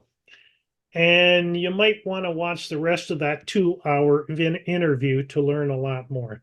But I think I'll end it here and turn it back to Matt if there's any questions or comments. So thank you and spasiba. Thank you, Jerry. Wow, man. I knew this was going to be great, and you exceeded all expectations. And it's been bothering me because, when you look at some of the worst aspects of the Russian oligarchy going back in the 18th century, 19th century, since Kropotkin and others, they really see themselves as heirs to the pre-Christian sort of Viking, dynastic system that they're obsessed with, sort of reviving, maybe with the cover of a Christian language on the surface to protect, the truth, the inner esoteric truth. So you have this weird continuity, but at the same time, the best people in Russia also identify with Rurik, and this made bringing in the Novgorod aspect and dynamic into the story and this broader fight between these paradigms really was a blessing. So thank you so much for clarifying that. Really great stuff, Jerry. I had to do it because we had to find out what happened to Khazaria. That's been bothering us for years. So I hope that clears that part up. It goes a long way, man. Yeah. Yes, absolutely. Question 2, before we go into Kwan as a thought and question, but before we open up for Kwan, I want to quickly ask you, in your research, did you notice any direct reference? I'm sure it's there, and you alluded to it, the Nazis who had this major connection to the Teutonic Knights. They Operation Barbarossa. They had all these references to the Crusades. They were obsessed with destroying Russia. They were obsessed with the New Templars, the revival of these chivalric orders. Were they? Did they, in your research, have like Himmler or others who were directly seeing themselves as a revival of this Teutonic sort of dynamic? And also, what about the Nazis currently in Kiev today? Do they also situate themselves as part of that, Crusader As much as tradition? I've been able to read, I haven't really gone into it too much, but yeah, they see themselves somehow as the descendants of the true Vikings, not the Vikings that went to Russia and became civilized and Christianized. No, we need the original Vikings, the pagans. But yeah, it's it's weird shit, and you see that with the Ukraine too, although I have to be diplomatic here because, well, I mean, until you have Palmerston Zoo come in and Mazzini with all the young Europe, the young this, the young that, there was a young Ukraine they set up. This was like in the 1840s and 1850s. Because before there was no Ukraine before that. It was all Russia. Russia history was the same. And it began developing. There was a certain legitimate group of nationalists who wanted Ukraine to become a separate nationality. But then you had the crazies that were allied with Mazzini's who, yeah, they weren't exactly Ukrainian nationalists. It was more like the Nazis. They trace their lineage back to these Teutonic Knights and that. So, and they trace it back to Daniel of Galicia because they see Galicia as the basis of Ukraine, not Daniel. It's not about people, about land and blood and soil. Mm. So there is this dichotomy in Ukraine even today, where you will see legitimate Ukrainian nationalists, which I have no problem with, but then you have the crazy, you know, they call them Banderites, and some of them Azov Battalion. I wish they weren't called that because it's ruining. Azov is a nice name, going to the original as people, but you still have this same dichotomy that you see in Russia between some oligarchs trace themselves back to the Teutonic Knights and the Vikings, and others see themselves as Rus, who then civilized the Vikings. So I think we're seeing it fought out in Ukraine, but I just wanted to say that because there wasn't a Ukraine really till World War One, the Russian Revolution. And then Stalin, why did Stalin give Galicia to Ukraine? I don't know. There's all kinds of craziness going on around there at the time, but I think you see this dichotomy between, there's a good Rurik and there's a bad. Look what he was in his youth. And then the same with Vladimir. Vladimir in his youth hated Christianity and he loved pagans and put up pagan statues. And later, when he was Christianized, he tore down all the pagan statues that he himself had put up. So you really see the dichotomy, being fought out in that area of the world today. I don't want to go into it deeper because we could spend all day talking about the war there, which I don't want to. But yeah, it's the basis for it goes back to Rurik. And that's Thank you, Jared. just 3 minutes of what Putin was talking about. He talked for 2 hours, and I've only tried to explain the first 3 minutes. My goodness. I Yeah. could go on for, Quan and I could go on for 24 hours, but we won't. We're gonna have the link to Putin's whole speech in the description box too for those who want to revisit that Oh, if they good. haven't seen it already. Oh, Quan.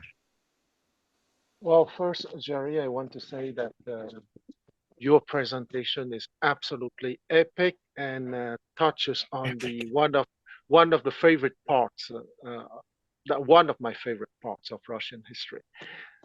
Mhm. I would like to kind of give a small answer to your question. Okay, would Russia Please. still exist today without Novgorod? Mhm. Uh, I don't have a definite answer, of course, but I would suggest most probably, and I would like to offer a timeline to answer why. Because I absolutely agree with you that Novgorod was one of the major pillars for the birth of modern Russia. But there was another pillar because what we call Kievan Rus started with Vladimir the Great, let's say, to have a point, and would end with Mstislav the First, just a little bit before the sack of Kiev in 1169. Okay, after that, the state would be completely disintegrated with small principalities. But in that process of disintegration, you have a son of Vladimir Monomakh who ruled from 1113 to 1125, who was named Yuri Dongoruki. And that Yuri Dongoruki created Moscow in 1147. And when the youngest son of Alexander Nevsky, Daniel Alexandrovich, became the first prince of Moscow in 1281, Moscow already existed for almost 150 years, thanks to Yuri Dongoruki. And Yuri Dongoruki was the branch of the Rurikids, which ruled Rostov, Vladimir, Suzdal. Okay, so those cities are about 200 kilometers east of Moscow. And that was the piece of land, if you want, who will give rise to Moscow, which is, of course, the core of present day Russia, right? And if you are patient with me, I would like to give some dates because I have some weakness for Russia. So, and I believe very much in that family because I think that what you wanted to stress with your presentation today is that there must be a deep bond, a bond of love and of solidarity between the people and a ruling house. And I think that you stressed perfectly rightly the role of the people, but I want to stress the vital role of the ruling house because all great nations always have one or two or three great ruling houses that the people acknowledge as being good princes. And those good princes precisely stem from first Alexander Nevsky and from Yuri Dongoruki, and both of them were branches of the Rurikid dynasty. Okay, I know there's two ways to pronounce it, Rurikid or Rurikid. So if you bear with me, I will pronounce Rurikid is easier. And that you Daniel Alexandrovich, so the son of Alexander Nevsky, will have two sons, Yuri and Ivan Kalita. Okay, Kalita means money bag, and we'll explain why he was nicknamed money bag. Ivan Kalita ruled from 1325 and 1340. And during his reign, there were three events that would be the foundation of the future greatness of Moscow and the future greatness of Russia. The first event happened in 1326, and in 1326, Ivan Kalita decided to transfer the seat of the Metropolitan Church to Moscow. That's first. The second event happened in 1328, and Ivan Kalita managed to be named as the tax collectors for the Mongols. Okay, so being the tax collectors for the Mongols for all the other principalities would give him the money to prepare the future greatness of Russia.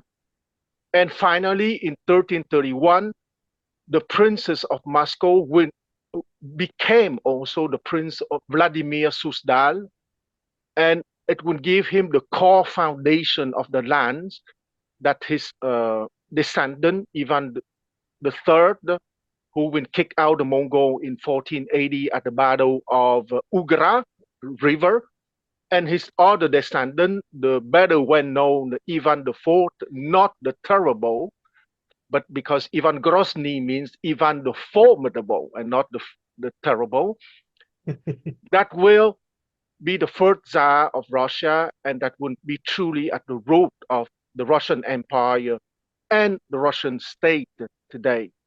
So, and I would like to abuse a little bit by taking 3 minutes, okay? Making a link with the Tang Dynasty. Oh, yes, yes, very important. In 1630, General Li Jing of the Tang Dynasty conquered the eastern GokTurk Empire. And in 643, Emperor Tang Taizong would conquer the western GokTurk Empire. And those people would flee to the west, and they would form a state called the Oghuz Yapgu state. The Oghuz, O-G-H-U-Z, Yapgu, Y-U-B-G-U, meaning the state of the king. And that state is formed by 24 tribes. And 2 of those tribes would have a great future, because the Kinnik tribe would create the Seljuk Empire, and the Kayi tribe would create the Ottoman Empire, and the Khazar tribe would create the Khazarian Kingdom, which ruled between 630 and 968. So something that happened to the east completely in 630 and 643 contributed in part to what would happen in Russia much, much, much, much later. So I stop here, and I just want to say again that your presentation is simply awesome. Thank you.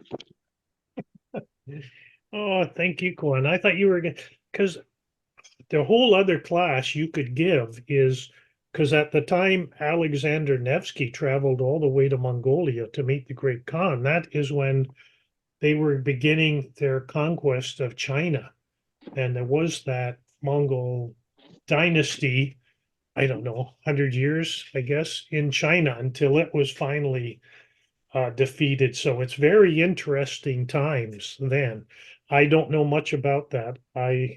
You're the expert on that, but that would be good to go into that someday.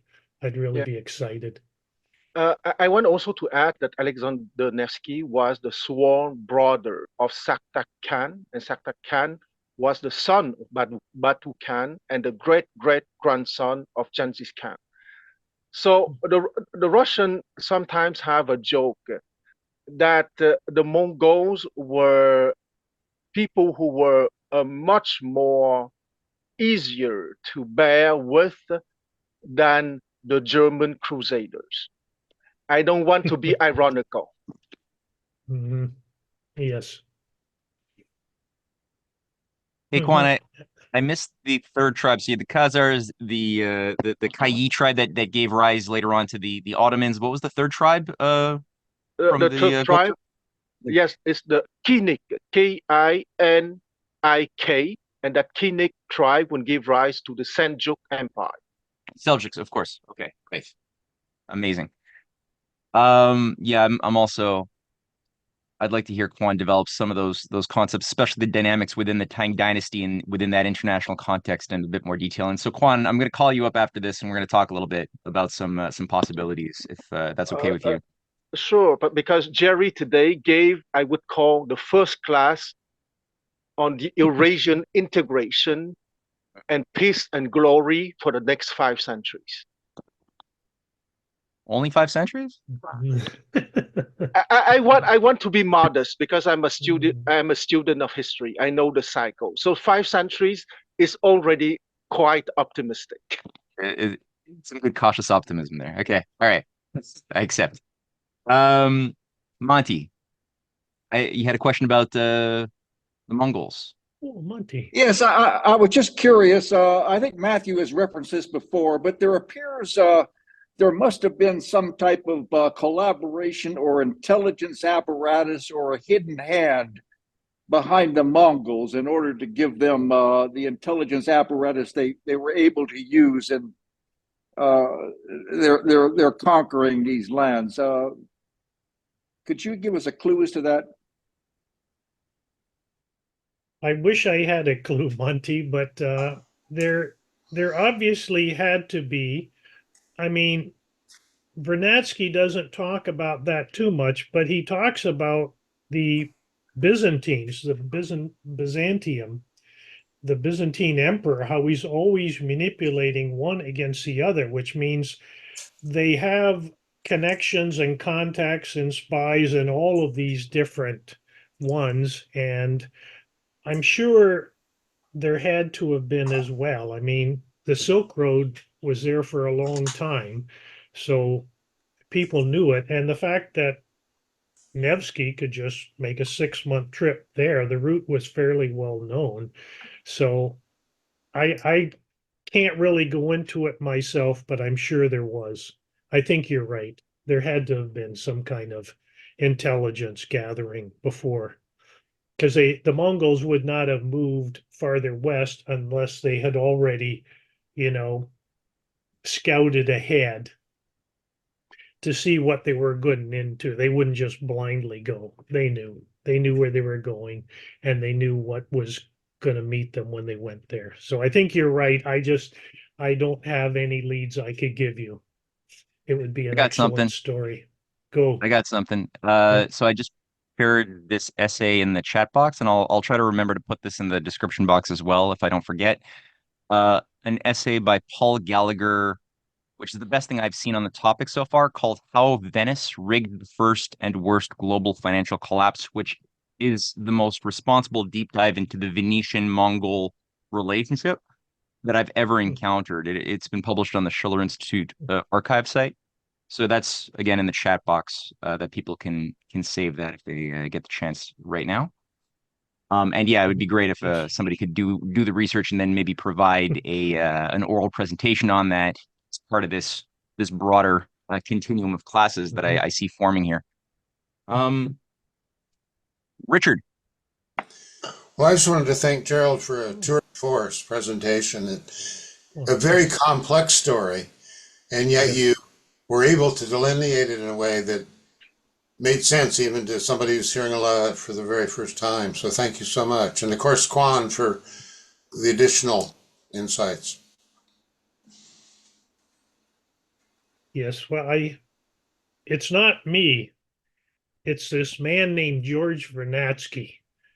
I was reading a bit, and when I first read his book, it just jumped up and grabbed me by the collar and said, oh, so I read 3 of his books, and what I gave today is what I tried to do was give the history of ancient Russia as George Vernadsky saw it. And, there's different schools of Russian history, but I'm a follower of George Vernadsky. I would defend this guy against anyone. So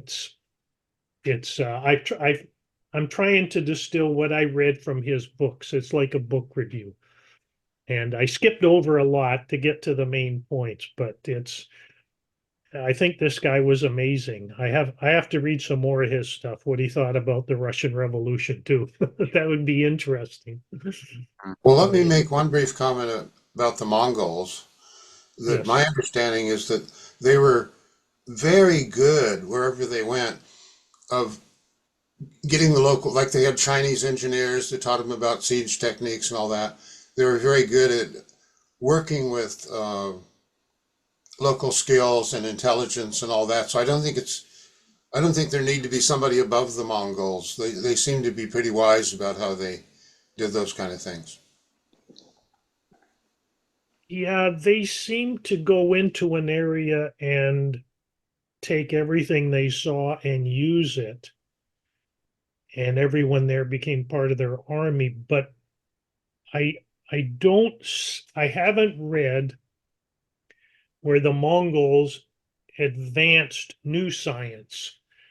They were good at seeing something and adapting to what they saw, but I haven't seen them advancing any. And I think that was one of the causes why the Mongol Empire didn't last long.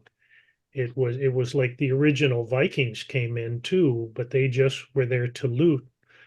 They were not there to develop until later. You had certain of the Russian leaders change their mind, but I haven't seen the Mongols actually invent anything. I'd like to get Kwan's thought on this as well, and I see Kwan is more than willing to share his thoughts. So, Kwan. Oh, please. Okay, because let's not forget that the Mongols, before they were reunited by Genghis Khan in 1204, when you had that Kurintai, meaning Great Assembly, proclaiming him Genghis Khan, because Genghis Khan was not his birth name. His birth name was Temujin. Genghis Khan was his title, meaning universal sovereign. Well, before 1204, the Mongols had what I would call a very long schooling of almost 2 to 3 centuries by some northern dynasty like the Liao dynasty, for example, or the Qing dynasty. So the Mongol aristocracy were about at the same level of sophistication than the Chinese aristocracy at the time. And let's not forget that in terms of population, the Mongol has always been a very small population because they did not have an advanced economy. So the upper aristocracy was Mongol, but the captains, the lieutenants, the assistants were mostly the Turk people. Okay, so when Genghis Khan gave to his son Jochi. Okay, so the Mongol name of Russia was Ulus, meaning the great imperial domain. So when Jochi went to Russia, well, his son Batu went to Russia, Genghis Khan was only able to give him about 4,000 to 5,000 Mongols as officers and noblemen to assist him. Most of the foot soldiers were Turkic people. So so what I want to say is that the Mongol is a very special phenomenon. And to what extent I would like to make a strange rapprochement. When William the Conqueror went to England in 1066 to take England, he was accompanied by a very small number of Northmen, let's say a Norseman or Viking, okay, because they were kind of Vikings too, okay. Yes. And most of the assistants were people, the local people that would surrender to them. Well, the Mongol adventure was a little bit like that too, and I see very well those Mongol aristocrats identifying the Venetians living in Crimea, because you know that the Venetian had commercial counters in Crimea.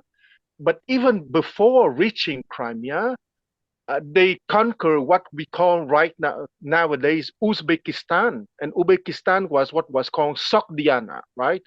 And it was a very developed part of Central Asia, and they got a lot of intelligence from Sogdiana even before they got intelligence of information from Venice, the people of Venice living in Crimea, of course.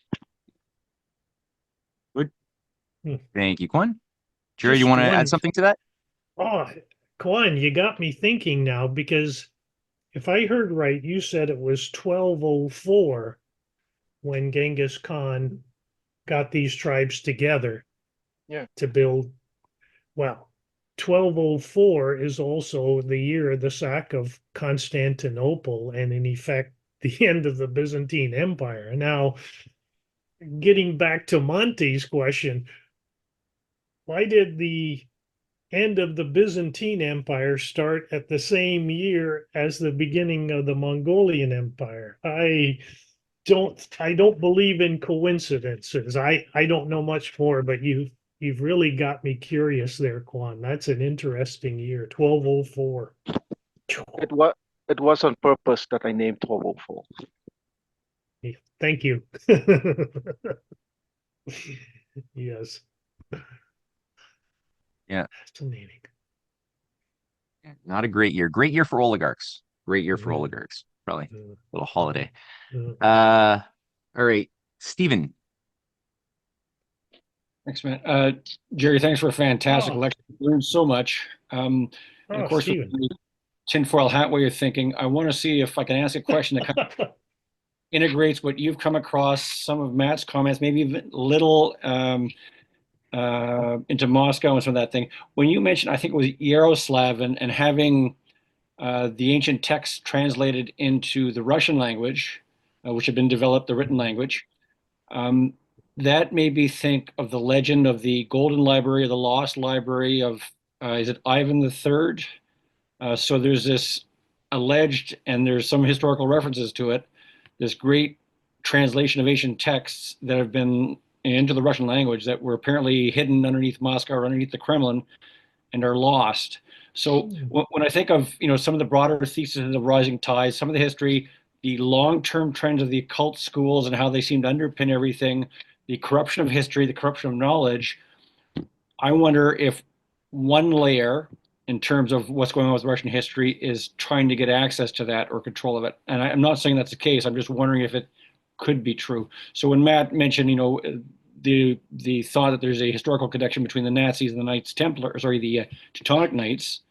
We think about the Knights Templar and the legends that they actually went there looking for something underneath the Temple Mount and found it, and it could include documents and maps, all that sort of tradition. Have you ever encountered anything that suggested that part of Russian history that could be a hidden component to come across, for lack of a better term, ancient documents or knowledge that someone wants suppressed or wants control of?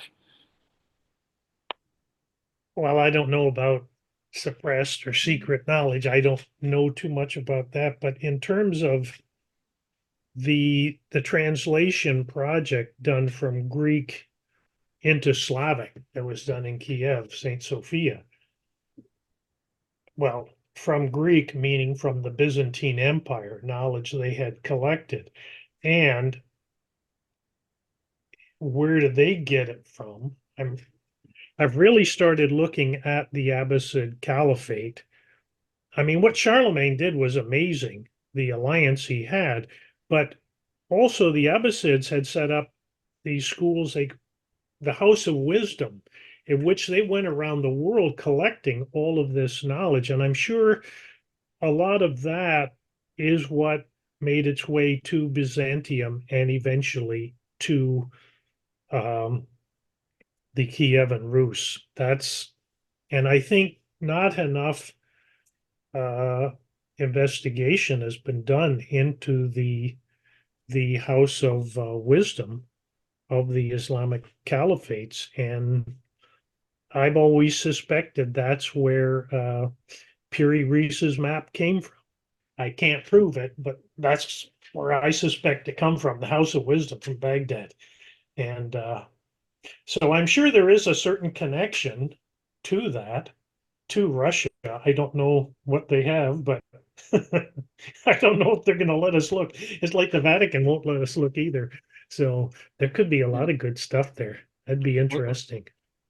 One example that I've read of would be, I think it's called the Slavic or Slavonic Josephus, and apparently it's rejected as being legitimate by the West, but I've read that it contains a physical description of Jesus of Nazareth. And it would cause some reinterpretation of scriptures. For example, there's a passage in Luke where someone climbed a tree to see Jesus, through the crowds because he was so short, and that's a dangling participle. But in this Slavic or Slavonic Josephus, they describe Jesus as actually being very short. So it wasn't the guy climbing the tree who was short to see above the crowd. It was because Jesus was so short. So that, and that's just a kind of a anecdotal type thing, but it kind of gets in the idea that if there are some older variants, it could disrupt some historical knowledge, or if there are lost works, that could actually open up some exciting scholarship, but challenge some paradigms. So that's why I'm kind of interested in this as a possibility. I was just wondering if you ever encountered any hints of that.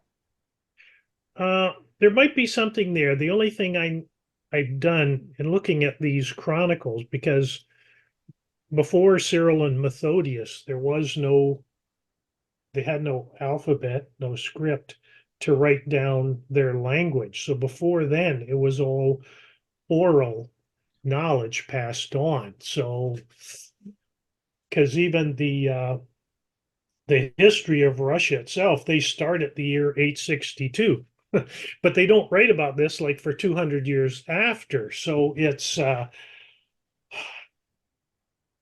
anything before, I would say Rurik and that is all going to be oral tradition, and I haven't really looked into the oral tradition of that. I think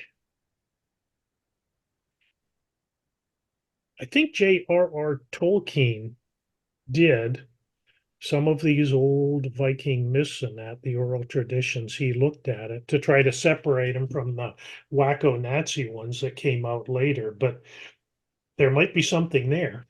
We'll have to dig into that, Stephen. Thanks, Gary. Okay. Kelly.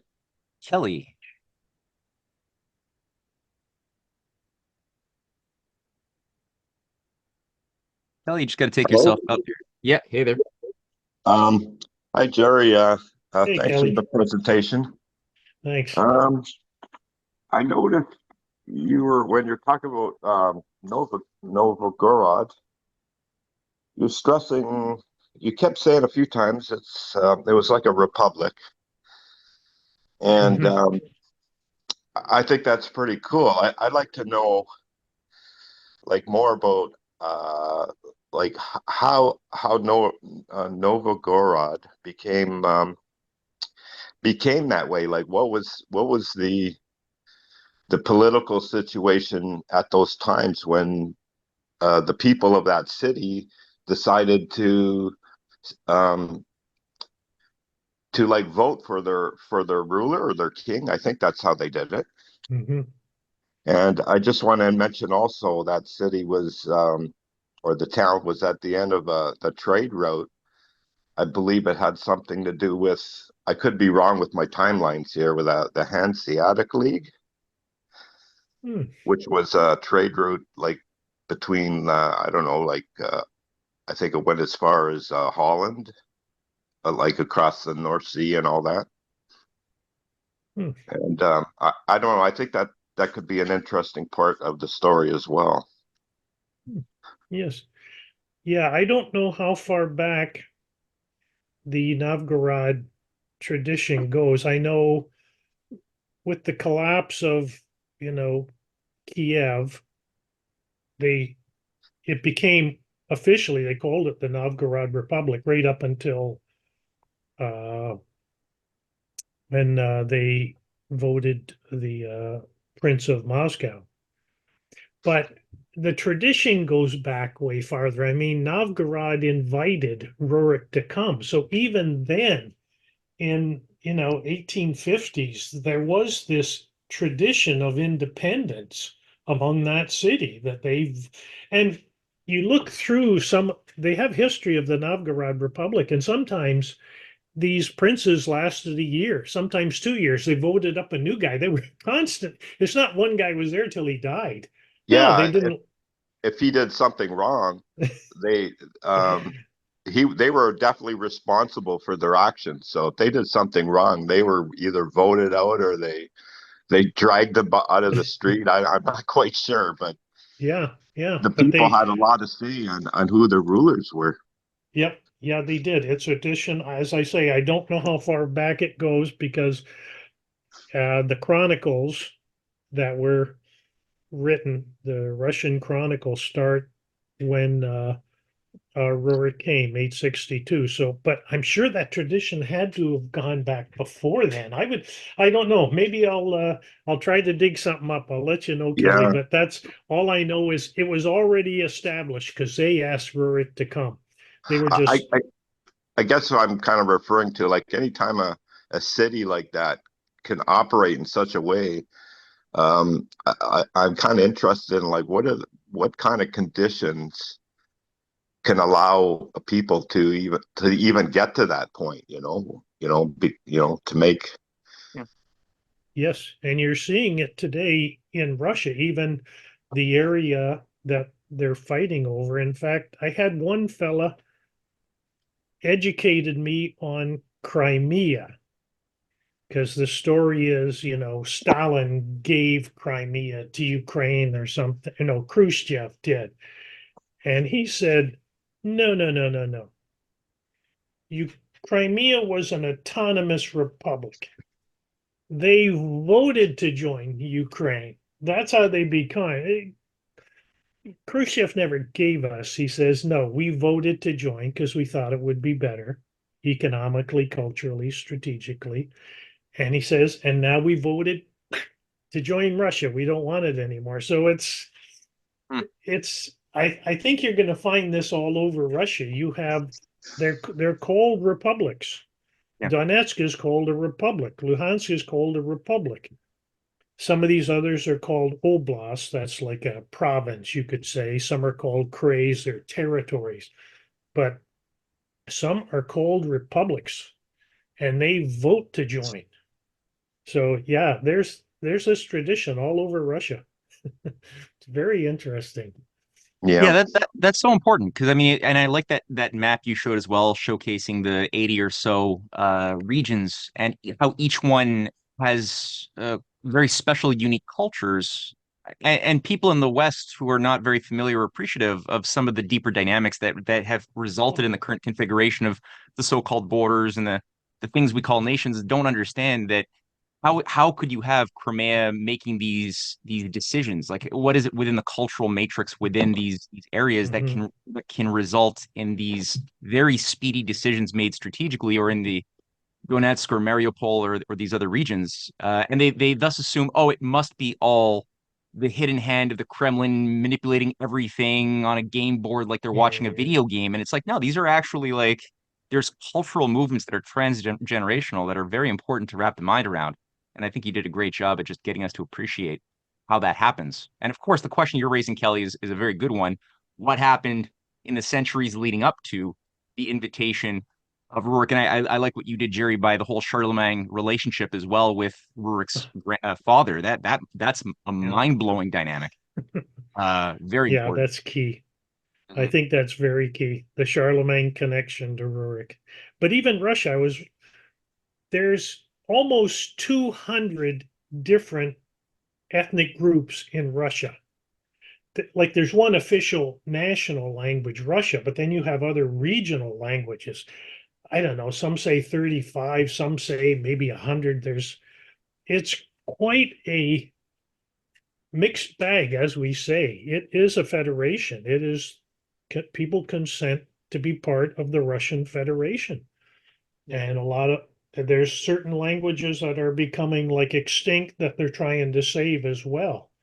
So it's a very diffuse population. It's not all Russians, but it's like almost 200 different ethnic groups make up that. If I may jump in concerning the question of intention. Yes. I think that Kelly is right by mentioning the Hanseatic League, because in the commercial route connecting the Baltic region to Constantinople, the route of the Varangians, you have a mix of what I would call the merchant league of the Hanseatic League and let's say the merchant league of the Varangians. So there was a combination of the two, and the Veche, Veche, the Veche of Novgorod was a kind of voting assembly where the heads were rich merchants. And why I want to mention the question of intention, because in 1478, Ivan III will end the Veche of Novgorod. And I would say that the Veche of Novgorod play a very interesting role when Russia was in its childhood.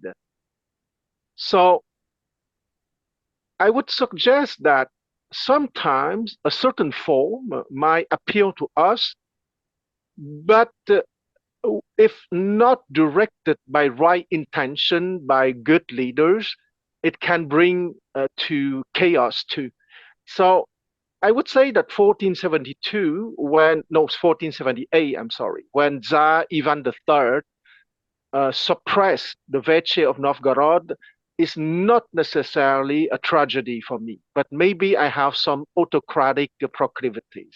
But that being said, I want to say that the intention is important because I'm not sure that an oligarchy of merchants that would have control Russia would be necessarily better than the monarchy of the Rurik and of the Romanov.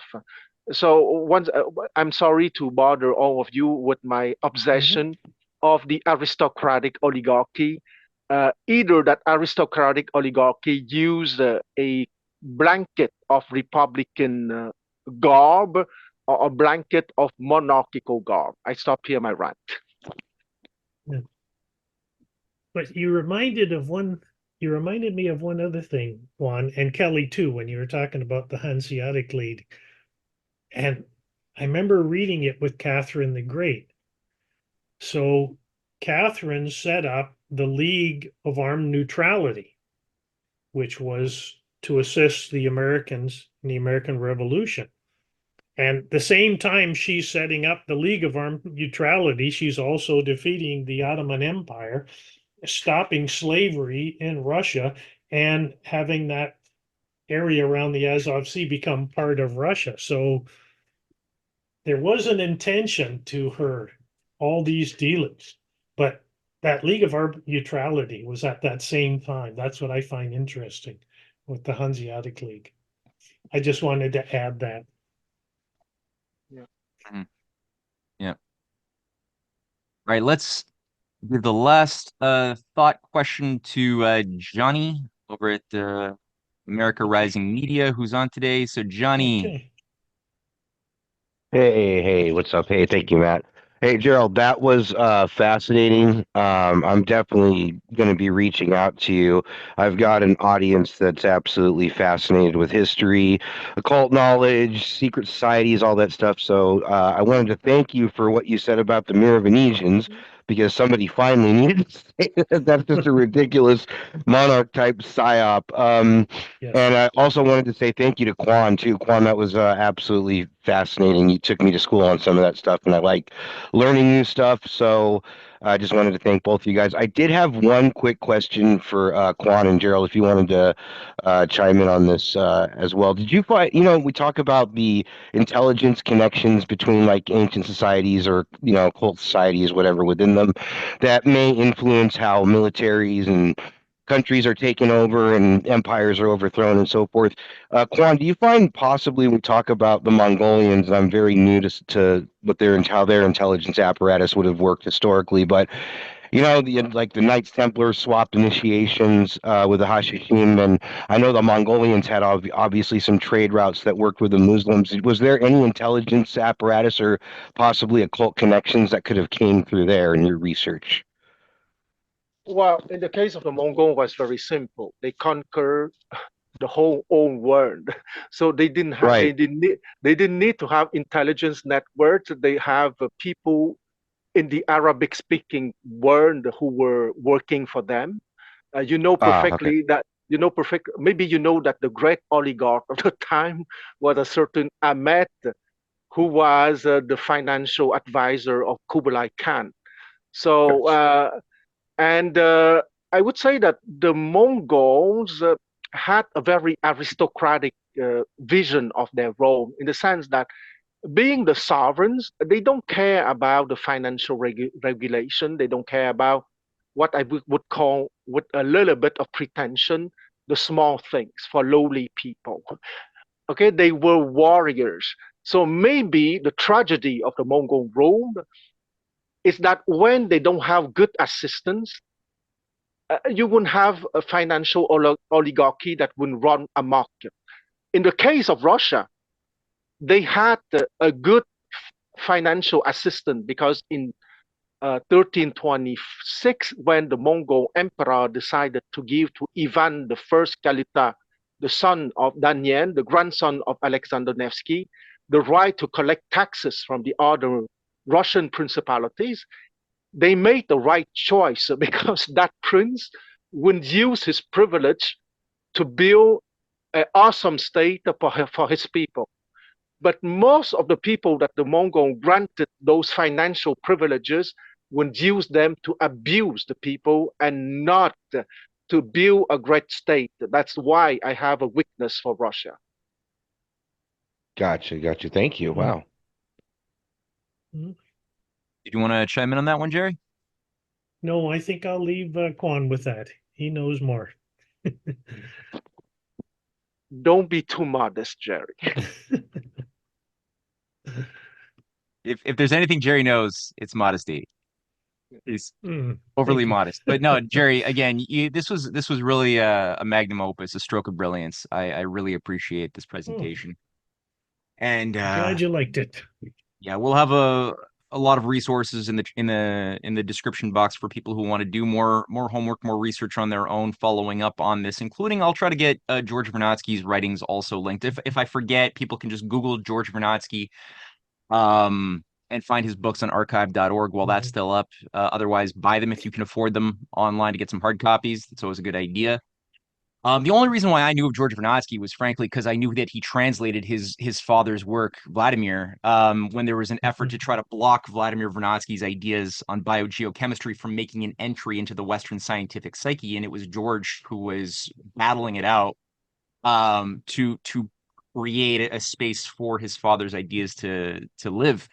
So I didn't know. I had no idea until really today what a master of history he really was. So fantastic stuff, man. And it looks the like fact that he did it at Yale, which is, I mean, you wonder, oh, you had skull and bones going on in Yale. How did this guy pull this off? But he did.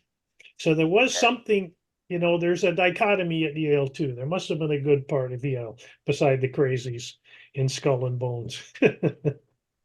And I noticed that Pascal just showed a copy of his George Vernadsky. So it is possible to get hard copies even at this late stage of cultural rot. We can find hard copies still. All right. So thank you, Jerry. Thank you, everybody. And Quan, I believe, was that an affirmative for my question to you?